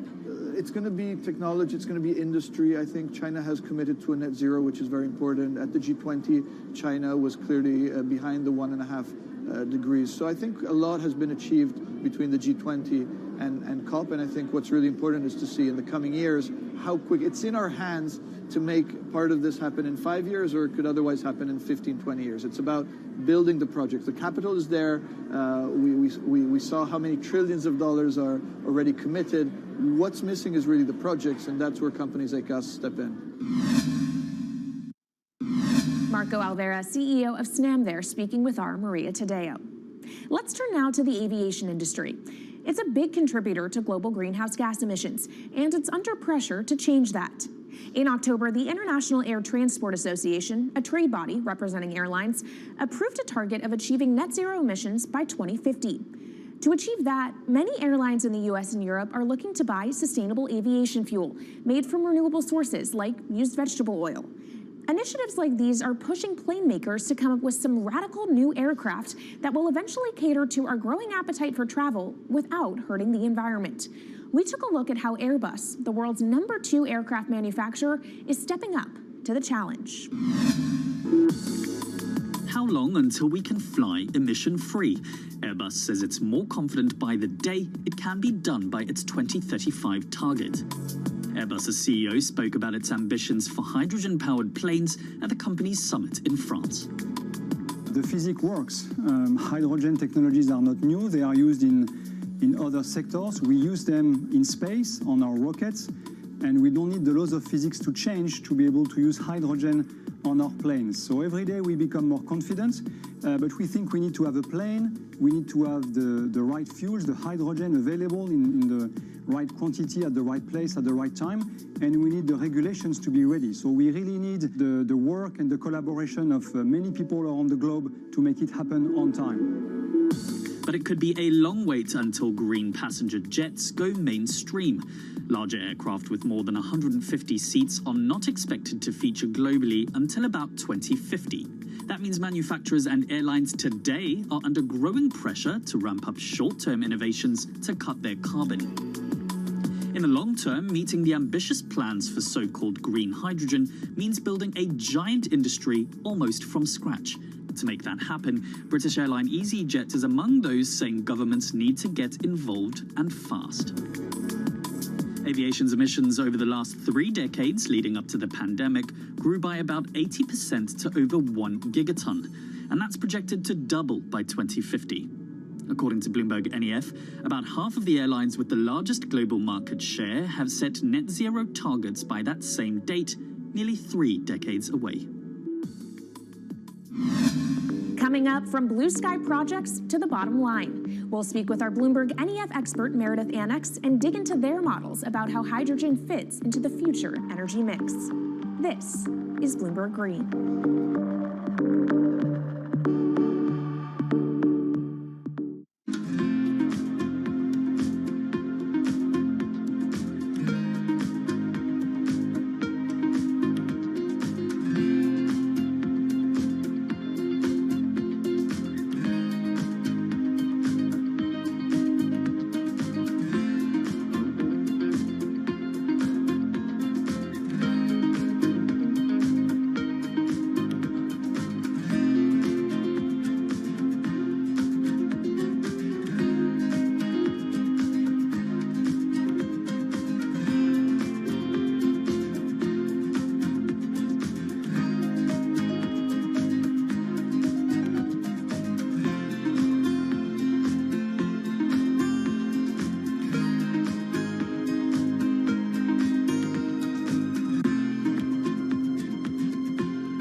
From Bloomberg's World Headquarters in New York, I'm Kaylee Lyons, and this is Bloomberg Green.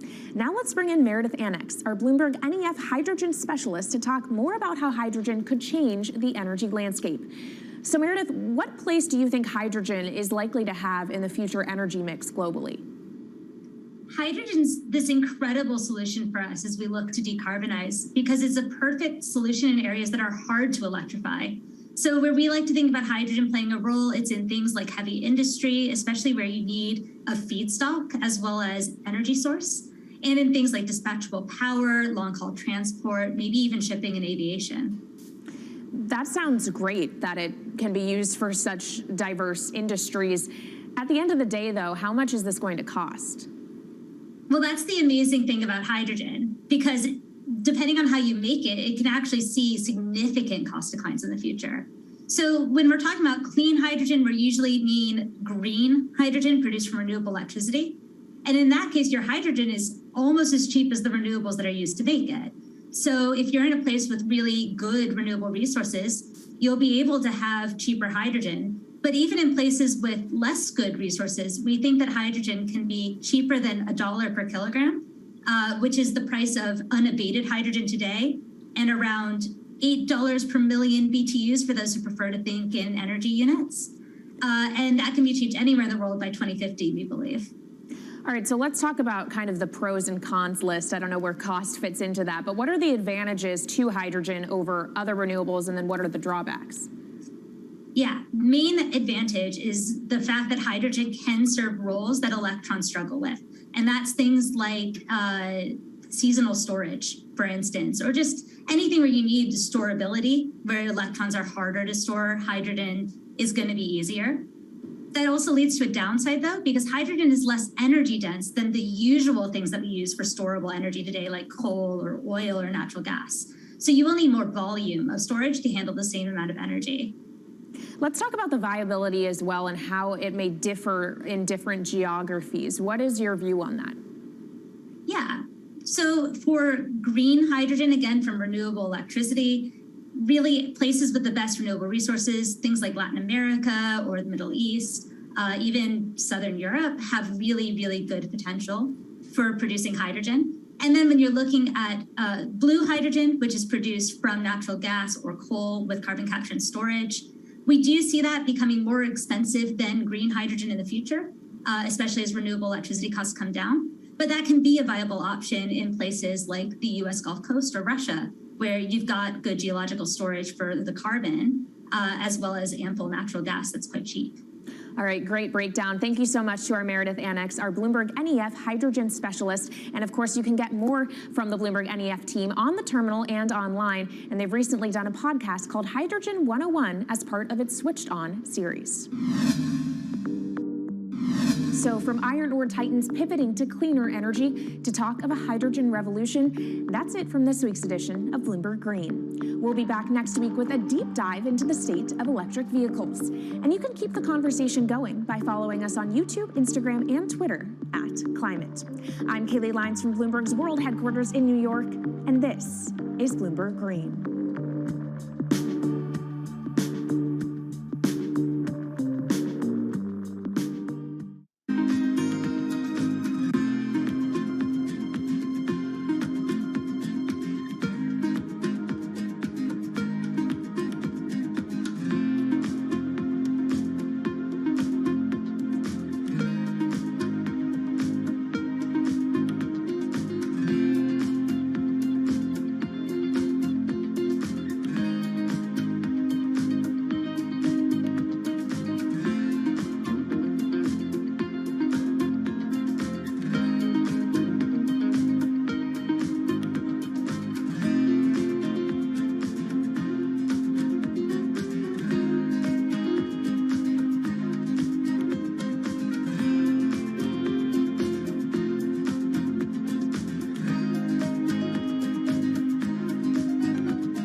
Headlines and breaking news 24 hours a day at Bloomberg.com, the Bloomberg Business app, and at Bloomberg Quick Take. This is a Bloomberg Business Flash. From From Bloomberg World Headquarters, I'm Charlie Pellet. We've got the Dow, the S&P, NASDAQ, all declining right now. Traders are weighing hawkish Federal Reserve commentary and a new round of potential sanctions on Russia, ratcheting up global tensions over Moscow's invasion of Ukraine. S&P is declining, led by losses in technology and consumer discretionary shares. The S&P down 37 now, down 0.8%. The Dow down 139, down 0.4. NASDAQ down 276, a drop now of 1.9%. 10-year yield 2.55%, 2-year yield 2.50%.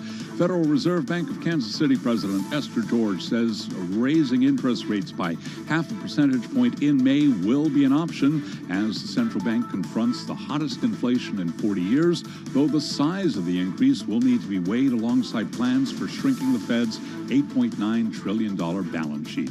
George was interviewed this morning on Bloomberg Television and Radio. I think 50 basis points is going to be an option that we'll have to consider along with other things. And again, I'm very focused on thinking about how the balance sheet moves in conjunction with policy rate increases. And again, 10-year yield right now 2.55%. Spot gold down 0.5%, 19.22 the ounce. West Texas Intermediate crude 103.14 a barrel, down by 0.1%. Carnival Corp's flagship division says it had the busiest week of bookings in its history last week, amid increasing confidence that cruising is not a major public health risk.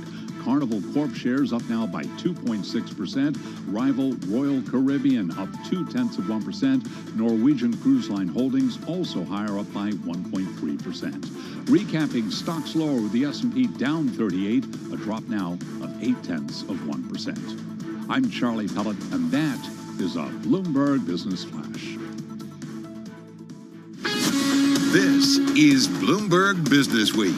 Insight from the reporters and editors who bring you America's most trusted business magazine. Plus, global business, finance, and tech news as it happens. Bloomberg Business Week with Carol Masser and Bloomberg Quick Takes Tim Stenovic on Bloomberg Radio. So live from our Bloomberg Interactive Brokers studio, we're streaming on YouTube. It is Tuesday, April 5th, 2022. Those Fed speakers. Yeah, real trio of them today. All women. Yeah. And causing some market moves too. Yeah, absolutely, on both the equity and the bond market. So we're going to get into that in just a moment. Also, sign of the times, our tight labor market, how that's causing some would-be employers to drop tough job requirements. I mean, this is truly the employment picture of today. Yeah, this Business Week story, Carol, it's one of our most read on the Bloomberg terminal. And then, of course, there's Mr. Elon Musk. So much for his passive stake Kathy Wood in called Twitter. it yesterday in her She conference. really She's like, did. passive, 9.2%? Yeah. And it's more than that, Hey, I'm looking forward to talking to Mandeep Singh about this a little later because I ran into him in our Bloomberg pantry, which is, you know, if you haven't been to the Bloomberg office, that's what it's designed to do. Right. And he said Kathy Wood may be onto something. Love it, love it. We're going to talk about the Twitter side of this, too, obviously, right? Because we've talked so much about Elon and Tesla. Yeah. Hey, speaking of, we're going to talk about money and glitz kind of in two different ways. Money, hope, and glitz kind of colliding in Miami. We've got the details on that. And then we're going to talk about expansion in Sin City. Tim Leiweke is going to be back with us. Last time we were at the UBS Arena as they were opening up. I can't wait to talk with him. And how about some Barbie and Hot Wheels? I love my Barbie. Well, the president and CEO of Mattel, Richard Dixon, on moving supply chains, NFTs. And who said that? Did Katie say that? She thought it. It was in the bubble above her head. No, she Look, didn't. I even not. Look, Carol brought her Hot Wheel I even brought today. my Hot Wheel. I was a Barbie girl. I was a Barbie girl. I get it. Billions of those Hot Wheels. Had an airplane and the dream house and like all that good stuff. All right, let's get it. Come on, let's get serious. Let's talk about the markets and the market drivers report. Do we have music? Barbie would have music. All right. It's a little tricky. We can sing the song. We All can right. sing the theme song. We're going to sing it. Bum-ba-da-ba-da. Okay, so let's get to the markets because in the house is Kriti Gupta. She's markets correspondent at Bloomberg. And Gina Martin-Adams is with us, chief equity strategist at Bloomberg Intelligence. She's going to talk small caps, which I cannot wait to get to. But Kriti, let's set the scene because once again, the Fed speakers are at it and they are definitely shaping the trade today. Yeah, and what's interesting here is that I think we kind of went into the session almost looking for a reason to sell, according to just the folks that I know on some trading desks here. Why? Because there's been too much optimism? A little too much momentum was what I heard. I mean, listen, we've had 3 weeks of gains, which is ordinarily good. But yesterday, the move that you saw was primarily a tech-based move. And when you don't have that kind of breadth, it usually means that this isn't a sustainable. You talked kind of about this yesterday, saying it wasn't a broad-based. Yeah, it wasn't a broad-based rally. And this was something that was worrying people then, because on an index level, it looks great, right? You have 1.5% returns in the NASDAQ, 0.5% returns in the S&P 500. But if you don't have the entire sectors kind of helping that out, it doesn't last very long, especially in an environment where tech is super sensitive to what's happening with the Fed. And so that was, I think, kind of the lead up. And you really saw it, right? The minute those Brainerd heads hit, you immediately saw the sell-off. And of course, Brainerd talking about the shrinking of the balance sheet coming as soon as May. And the ambiguity. So it could be a here, double whammy between rate increases, rate, and balance sheet. Right. But one of the big questions in the market, and Gina probably can speak to this a little bit better, but one of the big questions in the market is if the aggressive rate path is already priced in, is the balance sheet part of the equation priced in? And that's really where a lot of the questions lie, because we don't still know how they're going to shrink the balance sheet. Are they going to do it by selling bonds on the open market, or are they going to do it by simply just not reinvesting and just helping the balance sheet grow? Because there's a difference, right? There is. Gina Martin-Adams, come on in here, because you've got a new note out. But wait. Answer that question for Creedy. Oh, well, I want to hear about small caps, too. Do we have time for both? Yes, Okay, yes. Gina Martin-Adams, weigh in on what Creedy was talking about when it comes to the balance sheet here, because I know Carol Is it wants to know, I priced do in? too, but I also want to talk about small caps later. I don't think the balance sheet is ever priced in, honestly. Interesting. It usually hits very late. What we experienced last cycle is the market starts to get nervous when the balance sheet stops rising. The balance sheet just stopped rising, so I think we may be starting to get nervous now, and then it gets even more nervous when the balance sheet contracts, typically. As a matter of fact, we haven't seen any balance sheet contraction, but our model would suggest that you get about 30 basis points of PE decline for every 1% decline in the balance sheet. So it's pretty onerous. Downdraft in valuations was the lesson in the last cycle from balance sheet contraction, and I don't think we've seen that kind of pricing emerge in the market. I do think, though, that we have largely priced a very rapid increase in interest rates this cycle. That we priced all the way back in January, February. So we've gotten through that hurdle. The next hurdle probably is the balance sheet. And then, of course, we're somewhat dependent upon what happens with growth in the interim. Well, speaking of growth, let's get to the small caps note that you have out today, the small cap 2022 outlook. You're saying that U.S. small caps are looking to revenue for strength, so top-line gains there. What brings you to this conclusion? Small caps almost always trade on revenue. At any given time, what you find is that about a third of the small cap index just doesn't produce any earnings. So it's not particularly telling to say that they trade on revenue. It's just, that's just the way that it is, because they're small cap companies. They're usually early stage companies, smaller companies, more heavily debt laden companies that are, just striving to ultimately produce earnings growth. But also what we find is, when small cap revenues accelerate faster than large cap revenues, small caps usually outperform, and vice versa. And we've been through a period of time, really since this time last year, where small cap revenues started to, was still growing, but growing at a slower pace than large caps, so naturally small caps underperformed. That looks to be about to change over the course of the next 12 months. The consensus is anticipating pretty significant growth in small cap revenues to occur. If that's the case, then that should help put a floor under small caps. And we have seen so far this year, small caps bottomed well before large caps and have sort of been trading in a range that looks a lot more stable than the large cap index, at least from a wider lens. Are you hoarse? It does appear to be stabilizing. Yeah, I'm sorry. No, I've got a bit of a sinus infection that I'm trying to get over. Okay. Well, if you had a Barbie dream house right now, I bet you would feel much better. So glad we got to talk about this space. We talk about it a lot with our TV colleagues, and it's a really important one to watch. Feel better. Gina Martin-Adams, Chief Equity Strategist at Bloomberg Intelligence, on the phone from New Jersey. Creedy Gupta, she's our Bloomberg Markets correspondent. She'll be back a little bit later on with her chart of the day. I'm pretty excited about talking Hot Wheels with Barbie. When are we never not excited about talking about it? We'll be doing that in just a few minutes. In the meantime, though, a check of world and national news. Nancy Lyons standing by in D.C. Hey, Nance. Thanks, Tim. Former President Barack Obama is pushing proposed changes to the Affordable Care Act, returning to the White House this afternoon to promote the legislation he signed 12 years ago. He admits it has taken time to catch on. A lot of folks, including many who had initially opposed healthcare reform came around. And today, the ACA hasn't just survived, it's pretty darn popular. And the reason is because it's done what it was supposed to do. It's made a difference. Obama says it now covers 30 million people. The Biden administration is fixing the so-called family glitch, which excludes some families from subsidies due to how income thresholds are currently calculated.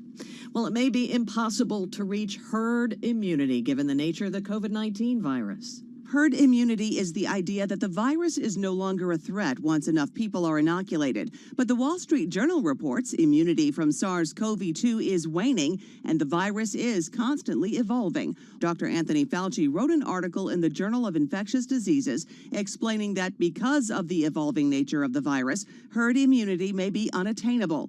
Federal health officials say the goal now should be figuring out how to live with the virus. In Washington, I'm Amy Morris, Bloomberg Radio. Police in Sacramento say a second suspect has been arrested in connection with the weekend mass shooting that killed 6 and wounded 12. Police say the suspect, 27-year-old Smiley Martin, was seriously injured and remains hospitalized, but will be booked into jail once he is fit for incarceration. His brother is the first suspect arrested.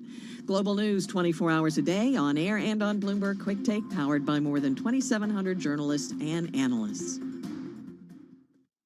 All right, Nance, thank you so much. Carol Massler along with Tim Stenovic live in our Bloomberg Interactive Brokers studio.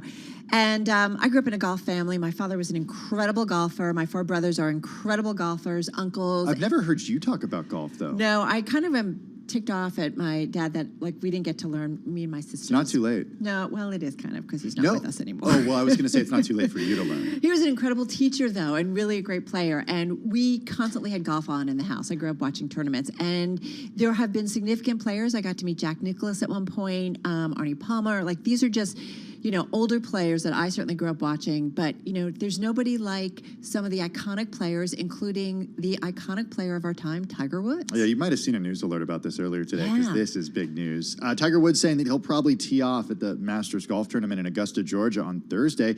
This following a 14th-month recovery from a near-fatal car crash that almost cost him his leg. I can't even believe he's playing. We all remember when that car crashed. I think we were on air when it broke and talking about it. Yeah, we were. And recently he was out there playing with his son, who is kind of like a mini-me and a really good player as well. So what's interesting is Tiger says, right now I feel like I am going to play. He said this at a press conference for the Masters. Walking the course, he says, is his biggest obstacle. He said, I don't show up at an event unless I think I can win it. I don't have to worry about ball striking or the game of golf. It's the hills out there, and that's out here, he said. So it just talks to the difficulty just with walking.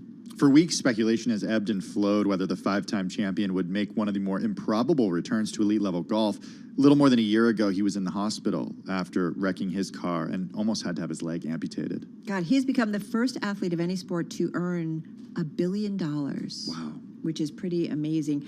And it's funny, we were talking in the newsroom, we were talking with our producer, Ari, and we're just saying that, you know, anytime he's involved in a tournament, we always talk about this in terms of TV ratings or viewership. It just goes up because people want to see him play. He defined golf for more than one generation. Oh, absolutely. And we wish him well, and hopefully he's able to play it. This is Bloomberg Radio.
updates, headlines, and breaking news 24 hours a day at Bloomberg.com, the Bloomberg Business app, and at Bloomberg Quick Take. This is a Bloomberg Business Flash.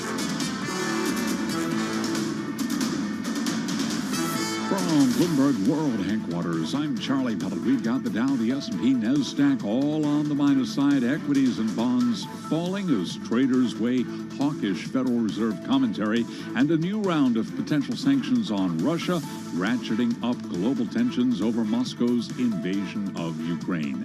S&P down 38 now, a drop of 0.8%, very close to session lows. The Dow down 151, down 0.4, and NASDAQ right now down 272, a drop of 1.9%. 10-year yield 2.55%, the 2-year yield 2.50%. Spot gold down 0.6%, $19.21 the ounce, while West Texas Intermediate crude a little change, down 21 cents the barrel right now, 103.04 on WTI, down by about 0.2%.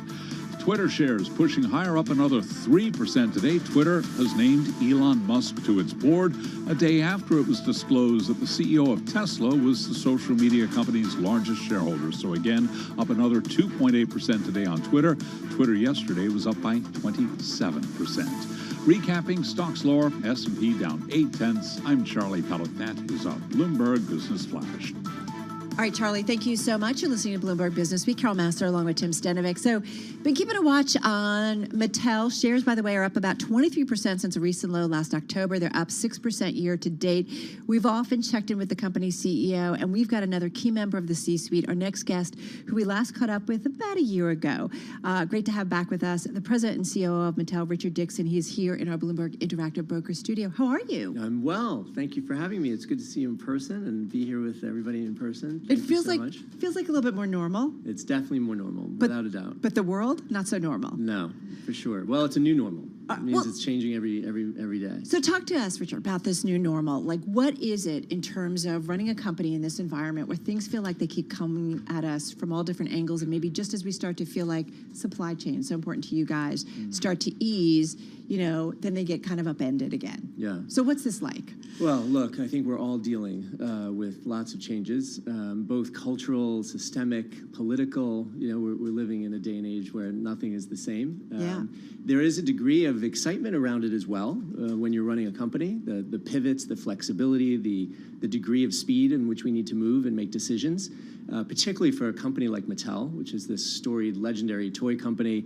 We've got an unbelievable portfolio of legendary brands that, as we look at them today, are probably one of the most pop culture relevant conversations that are happening in the world, particularly in toys. But as we extend our brand into entertainment and content and digital gaming, it's been a really exciting time for these storied brands to become part of the pop culture conversation. NFTs are another part of our dynamically growing business. And most importantly, I think as you think about it today, purpose really does matter. You hear a lot about that. In fact, I walked into the offices today and you have a big display of the purpose of Bloomberg. And I think in terms of toys and what they represent in people's lives, unlocking imaginations, cognitive, social, emotional development, creating relationships with parents through toys. It's a really important part of development that we feel a great degree of responsibility for at this time. We've gotten to talk a lot with Ynon Kreiz, the CEO of Mattel, over the last year or so, 18 months, to understand the changes that you guys have had to make when it comes to supply chain and making sure that you are able to deliver on those experiences and on those toys throughout the year. I know that you're doubling employment in Mexico right now, and I'm wondering if you've actually opened the plant there, if you are considering making other moves to Mexico to help ease supply chain challenges right now. So, it's a great question, and I think part of the strong performance of our supply chain this year is attributable to our scale, our expertise, and our flexible model. We've spent the last several years through a capital light program consolidating our footprint. Geographically, we've reoriented much of our manufacturing footprint to be more flexible, and as you mentioned, recently expanded our facilities in Mexico. and for a variety of reasons. Cost reduction, consolidation, obviously close to shore, helps with shipping and speed to market. And in general, I think the supply chain for Mattel has been a competitive advantage. You know, while the world is dealing with incredible challenges, both in supply chain issues, inflation issues, I think the performance that we've had in our supply chain has really proven that it's a competitive advantage for Mattel. You guys were doing this pre-pandemic, weren't you? We've been working on this for several years as Right. part of a capital light model. That's correct. Yeah. How much of, though, the tensions, the geopolitical, this is one of the big macro rethinks that we're having right now about, we're seeing it certainly in the energy market. I mean, energy, oil, obviously very important to plastics, as we know, but how are you rethinking about kind of where you're getting things? Because you're like, you know what, geopolitically, we can't say globalization is going to cure all that ails us. How much of that is also at play in this that might make you do even more aggressive moves in terms of protecting that supply chain? You know, it's a really important part of our strategic roadmap. And I think as you've seen over the last several years, by example, you know, through consolidation as well as geographically expanding our footprint, offsetting, if you will, any reliability on any particular market whatsoever. And in fact, opening up various different plants in different countries for the same brand gives us the flexibility, the nimbleness that we need to accommodate and to always keep the business moving despite political issues that may be arising in local markets. It's proven incredibly effective, particularly our performance in 2021. We're in a quiet period currently, but you can see the performance in large part due to our ability to effectively get product to consumers and retailers on time. So if there's a problem somewhere, it's very easy to say, okay, plant number A, you've got problems, plant number B, we're just going to amp it up? Yeah, well, I wouldn't say it's that easy. Okay. But certainly it's not easy. Sorry. But our That was called Supply Chain 101. Cheryl, you're not a COO. That's No. right. We have incredible expertise that have been with the company a very long time and added new talent as well, but strategically made a concerted effort over the last several years. So, you know, we didn't have to react in real time because we were already moving strategically. But did you along the say same when direction. that happened, you're like, man, we're way ahead of the game? Because we would have had to do some shifting. We certainly felt confident in our strategy and in the plans that we had and executing, bar none within the industry, best in class. And I think that continues to be a strength of Mattel, and we're building upon strength. Yeah. Richard, what about when it comes to rising commodities costs? This is something that affects every company, whether, you know, not just companies that, you know, are airlines or oil companies, but the price of WTI is up more than 35% just this year. Yeah. Mattel uses a lot of plastic. You have to ship stuff. How does that hit margins? Well, look, you know, cost factors have been, you know, a real issue in our business and in every business for that matter. We've had a couple of years of significant inflation. But this year's different. This year is different. And I hate to tell you, there's a lot of plastic in toys. There are. We're working on that too. We've got a lot of sustainability efforts in place. But look, through a combination of pricing and cost savings, we expect to exceed inflation over time. Through higher prices or better manufacturing or both. lower? Okay, Yeah, both. lowering the cost. There's not a silver bullet, right? So, I mean, there are pricing adjustments and strategies that will take place across our portfolio. And there's also cost savings as well that we've been also sharing and enjoying as part of our structural simplification plans. The two combined, if you will, mitigate inflation to some degree and contribute to the margin expansion that we have shared over time. Granted, we've spent a lot of time talking about the impact of inflation and supply chain, but as you can see from our results and from the guidance that we've given, particularly we're in a quiet period right now, but from our 2021 you can results. just whisper to me on the side. Into the microphone, though, yeah. please. But again, as we take strategic price increases and look for cost savings, the most important part of our consumer proposition is to make sure our consumers really do love and get the value and innovation that our toys provide. But you're confident that the consumer can handle price increases, that the consumer is willing to pay, that you have that pricing power at Mattel to raise those prices? I believe that our brands resonate with consumers around the world, and I think it's going to be the innovation and the brand reputation and the quality that ultimately consumers judge and jury in the toy industry. And certainly our brands stand the test of time. I also think there's a reflection back on nostalgic brands. We have brands that mom, dad grew up with and are enjoying that relationship with their All right, so children. I brought a little Mattel Hot I love Wheel it. that I actually have had on my desk. It's probably from one of either Ian or somebody coming to visit. Grew up with Barbie, loved it. We're talking with Richard Dixon. He's president and chief operating officer at Mattel, here with Tim and myself. These are iconic brands, and my kids played with them, or my daughter, I should say, my one kid, and I certainly did. Where is the big growth? Because we talk about you guys, I've talked with the folks at WWE. I mean, you have these partnerships, these alliances. You have older collectibles. NFTs, I assume, play into the older collector of Mattel brands. Content creation, Barbie movie, like when is that happening? Where's the real growth going forward? And answer it all in 2 minutes. Well, I think you have to take a step back and look at our strategic roadmap, which has really been to be an IP-driven, high-performing toy company. It's very Disney-esque. Well, it's very Mattel. Yeah. You know, we have a portfolio of incredibly strong IP, many of which, as you mentioned, and there are a lot of brands within our portfolio that have, you know, stood the test of time and could be revitalized. Masters of the Universe is a great example of that. A huge property in the 80s, ran dormant for decades, and we brought it back. No. Okay. Didn't play with Masters. Hot Wheels, though. Hot Wheels might have missed my generation. I don't know. Oh, okay. I don't know about that. But anyway, it's back, and it's arguably better than ever. Yeah. But I think that the growth strategy of Mattel is really to continue to expand our IP into verticals, digital gaming, content, NFTs, as you mentioned. But is it the adult collector that's the real, like, where's the growth come from? It's both. It's really? Literally across the board. If you look at our performance, every category that we're in, and we're in 7 categories, all grew. We grew market share across the world. Our biggest, most important franchise brands are all in growth mode. Barbie, Fisher-Price, Hot Wheels, American Girl, Thomas the Tank Engine, our games portfolio, Uno, single largest card game in the world. Uno.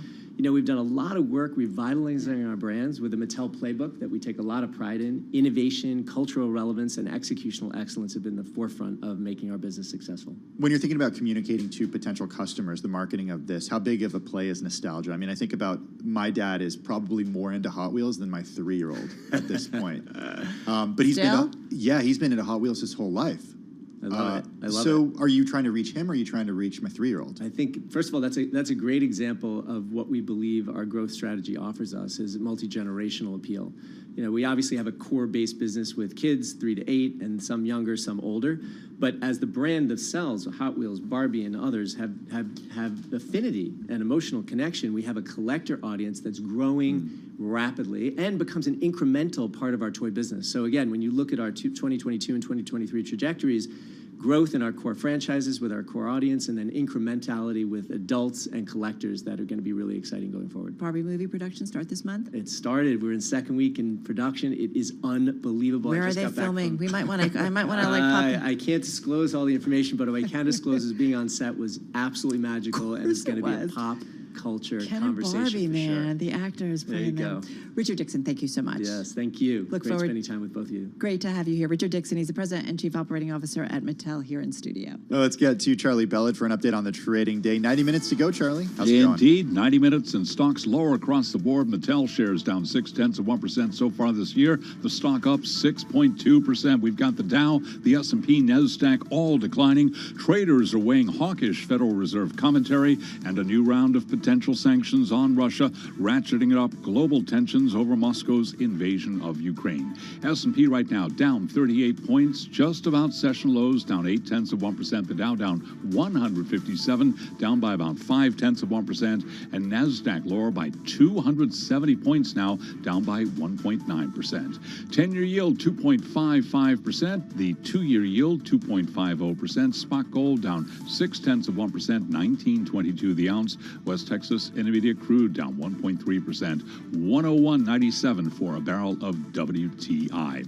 Mortgage lending software and analytics provider Black Knight is exploring a potential sale after receiving takeover interest. This, according to people familiar with the matter. Black Knight shares are up now by almost 10%.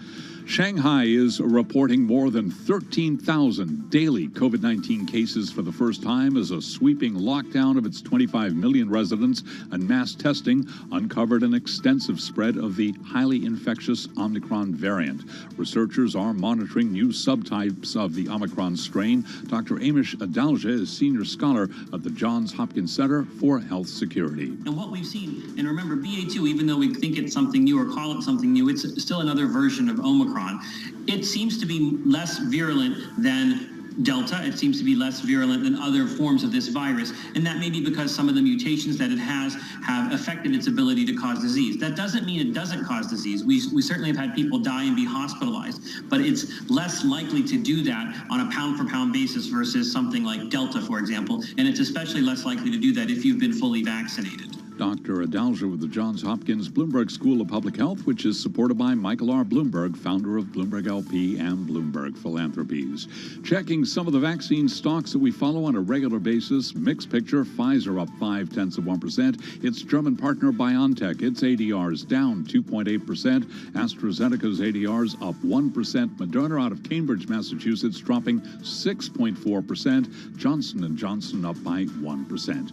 Recapping 10-year yield now 2.55%, S&P down 0.9%. I'm Charlie Pellet. That is a Bloomberg Business Flash. All right, Charlie, thank you so much. So Florida wants to be known for more than a place to have some fun in the sun. They're already attracting, we know, the financial types. We talk about that a lot. And just recently, we talked about the surging retail sales industry in Palm Beach. And then, of course, there's crypto. Crypto, huge when it comes to Miami, or at least that's what Miami Mayor Francis Suarez is hoping to make it. He's trying to do what finance was in New York and what Web 2 was in San Francisco and Silicon Valley happened for Web 3 in Miami. Ms. Elena Gafopoulou is personal finance reporter for Bloomberg News. She's with us in the Bloomberg Interactive Broker studio, but she spent some serious time in Miami talking to the mayor and talking to others, including people who are behind crypto firms there. Missy, can they pull it off? Can Miami pull it off? Can Miami become the center of crypto in the U.S.? That's the million-dollar question. I think that as someone who lives in New York, when I first visited Miami a couple of weeks ago, I wanted to see what this hype is about. Everyone talks about crypto in Miami, but is it there? Can you feel it? And the truth is, you definitely can. I mean, you walk around the street and you see pay in Bitcoin signs everywhere. You're seeing restaurants, nightclubs starting to accept it as a form of payment. You're seeing NFT murals pop up everywhere around the city, and it's sort of like sliding into real estate as well. So if you want to put, money down for a down payment for an apartment, you can do so with crypto in Miami. And so the hype is it the regular people, or is it the, wealthy people who can throw crypto around? I don't think it's the regular people. Okay. I do think it's the people. Sorry, regular people. I'm a regular person too. Get that crypto, Carol. I think it's. But you know what I mean? Like, definitely. I think it's the people that moved down there during COVID and have been able to sort of form a community that really sort of embraces crypto. But it is permeating throughout different aspects of life in a way that you don't see it in any other city. But is this going to be long lasting, right? Because this is sort of coming off of the back of what happened during COVID. A lot of people moved down there. A lot of rich people moved down there, so investors are plentiful in Miami right now. But will this last for a long time? We don't know. Okay, this is Bloomberg, so we like the data. We have the numbers. You got the numbers from PitchBook. This chart in your story, this interactive chart, I encourage everybody to read this online because it is interactive. Missy, San Francisco and New York just blow Miami out of the water when it comes to deal value, whether we're talking 2019, 2020, 2021, or so far this year.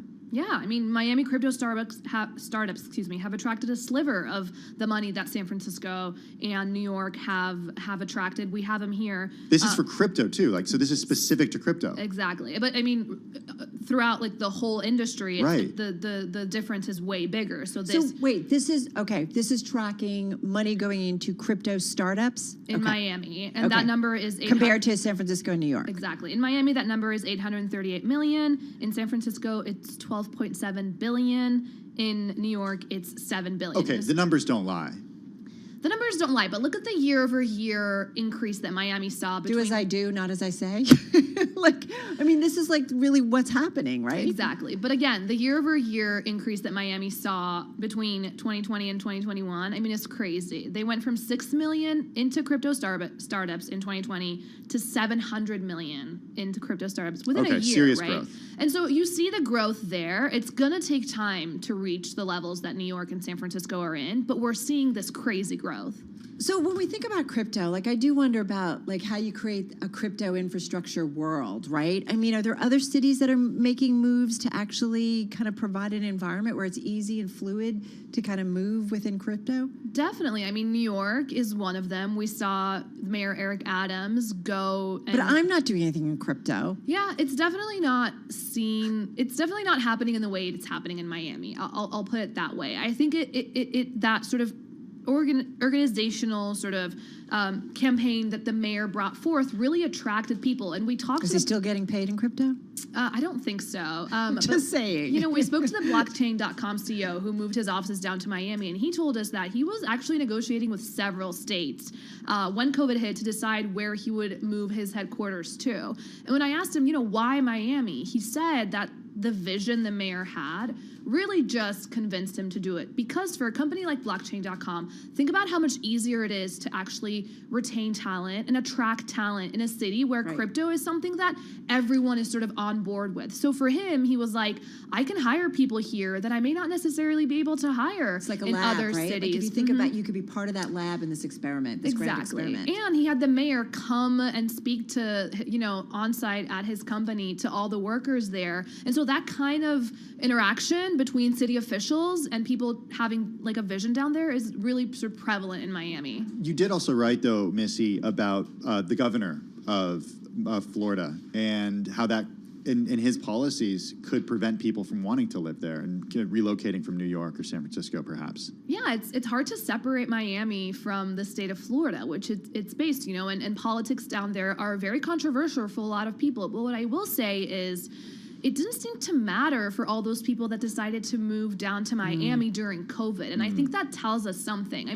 Miami in and of itself, I think, has really separated itself from the rest of the state. And if all these people are willing to move down there because nothing was shut down and because they had freedoms to do whatever they wanted in their day-to-day life during COVID, it doesn't necessarily point to the fact that this is going to be a problem, at least for now. But the state has other issues as well, right? I think we also speak in the story about how it doesn't have top-tier educational institutions like San Francisco and New York. And so I think that might be something that we should keep our eyes on, too. It's important. Ms. Elena Gaffopoulou, personal finance reporter for Bloomberg News, with us in the Bloomberg Interactive Broker Studio. Check out her story on Bloomberg.com. Now to Washington, D.C. for Nancy Lyons with World and National News. Hey, Nance. Thanks, Tim. Ukraine's President Volodymyr Zelensky says the Russian military must be brought to justice for committing war crimes. He spoke to the United Nations today through an interpreter. The massacre in our city of Bucha is only one, unfortunately, only one of many examples of what the occupiers have been doing on our land for the past 41 days. And there are many more cities, similar places where the world has yet to learn the full truth. Zelensky says Russia is abusing its veto powers at the UN Security Council to block any efforts toward peace. He says if the Council cannot prevent that, it needs to reform or disband. Russia's war on Ukraine has brought the world's energy consumption into sharp focus. As Bloomberg's Nathan Hager reports, the world's leading climate finance experts say too much money is going into fossil fuels, not enough into green energy, and that leaves the world at a climate tipping point. Two separate NGO reports show more than half the world's 150 leading financial institutions have no limits on paying for oil and gas, and 2 out of 3 of the world's biggest banks and asset managers are failing to set concrete climate targets for this decade. The latest report from UN-backed climate scientists says the world is on track to warm by 3 degrees Celsius. That's twice the target from the Paris Agreement. The scientists say there is a systemic underpricing of climate risk in the financial system. In Washington, I'm Nathan Hager, Bloomberg Radio. Global news 24 hours a day, on air and on Bloomberg Quick Take, powered by more than 2,700 journalists and analysts in more than 120 countries. I'm Nancy Lyons. All right, Nancy, thank you so much. Nancy Lyons in our DC newsroom. So I'm going to cut to, there's a couple of changes, a couple of stories when it comes to how we are working today. But I got to go to this one because with a headline like this, it definitely catches your attention. More than half of the working day is spent kind of, sort of working. I will say when I was home, I would be working. I don't want to touch this one. I would be home working during the pandemic and maybe I'd run to go throw a load of laundry in. That's exactly why I can't. Feed the I dog. can't work from home because there's always something to do, like put the laundry in the dryer. You can't multitask with work versus you should be on a personal phone calling stuff. for some laundry into the wash. Yeah, that's true. Just saying. Not anyway. A video call, though. No. Well, yeah. Well, yeah. So here it is. The pandemic is forever altered. You know it, many aspects of work, but there's one thing it hasn't changed: how much time we spend just shuffling paper around. White-collar workers devote more than half of their day to, quote, work coordination. That includes following up on things, searching for information, and communicating about work. That's according to a survey by the business software maker Asana. While there are regional differences, Germans devote a bit less of their day to such mundane tasks than Americans. The results are broadly similar across the globe, and those are about only a third of the workday is spent doing what we were actually hired to do. And that hasn't actually changed much since before the pandemic. It's a global survey of more than 10,600 so-called knowledge workers, data analysts. Sometimes you have to prepare for what you were hired to do, right? Yeah. So how would we answer these? I want to see the survey. How would we answer this question? Okay, you and I are on Bloomberg Business Week radio for 3 hours a day. Right. But we spend more than 3 hours preparing for the show. Do you really? Yeah, I mean, I'm looking at our producers in there. I mean, I know they do too. Well, yeah, I think it's bits and pieces. I mean, there's a read-in element in the morning, and then we get the notes from our producer. Every time I'm on Twitter, I'm working. I mean, I will say that there's a lot of reading in stuff that I guess you could call paper shuffling or reading shuffling that you're reading in. All right, we've got to talk a little bit more about it. We do. All right, check this story out on the Bloomberg.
updates, headlines, and breaking news 24 hours a day at Bloomberg.com, the Bloomberg Business app, and at Bloomberg Quick Take. This is a Bloomberg Business Flash.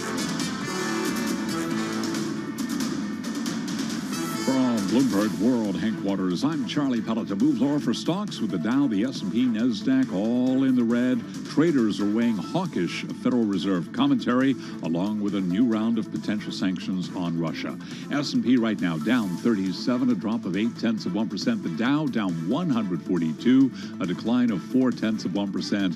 NASDAQ is down 258, a drop of 1.8%. 10-year yield 2.55%. The 2-year yield 2.50%. Spot gold down 0.5%, $19.23 the ounce, while West Texas Intermediate crude is down 1.4%, $101.79 a barrel. A hypersonic cruise missile developed by Lockheed Martin and Aerojet Rocketdyne Holdings completed a flight test in a push to develop the ultra-fast weapons for the Air Force, the U.S. Air Force, and Defense Advanced Research Projects Agency. Lockheed Martin shares, they're up now by 0.6%. Aerojet higher by 0.9%. Recapping 10-year yield 2.55%. S&P down 0.9%. I'm Charlie Pellet. That is a Bloomberg Business Flash. All right, Charlie, thank you so much. You are listening to Bloomberg Business Week, and in the upcoming issue of the magazine, a story that also happens to be among the most read on the Bloomberg today. And Tim, it's about how an ultra-tight job market has employers from law to healthcare dropping some of those tough job requirements. Yeah, these job requirements are known in the industry as quote-unquote credentialing. Mm-hmm. It's not something that I had thought a lot about before reading this story. And it's not just doctors and lawyers that require this type of credentialing. Jordan Yadu is U.S. economics reporter for Bloomberg Economics. Jordan joins us on the phone from Washington, D.C. Jordan's story is featured in the upcoming issue of Business Week magazine. Check it out at the Bloomberg terminal and, of course, at Bloomberg.com/businessweek as well. Joel Weber is editor at Bloomberg Business Week. He's with us in the Bloomberg Interactive Broker studio. Joel, credentialing, obviously coming to a head right now because of a tight labor market, but it would seem that changes were kind of happening before the pandemic, too, or sort of on their way to happen, because it's part of a broader conversation about access. Do you have the credentials to ask me such a question? That's a good question. Unfortunately, I'm overqualified. Yeah. That's a problem. Good, I'll take your word for it. We'll do that on another day. And boy, is that sum it all up. Sorry, right? over-credentialed, I should say. Yeah, not overqualified. That does kind of sum it all up, though, right? And what the pandemic did was allow a lot of people to say, wait a second, maybe we don't need all these prerequisite things that we've always required. And so some people basically that kind of threshold came down. And now the question is, do you raise the threshold again, or does it make you just rethink everything? And Jordan, what did you learn in your reporting?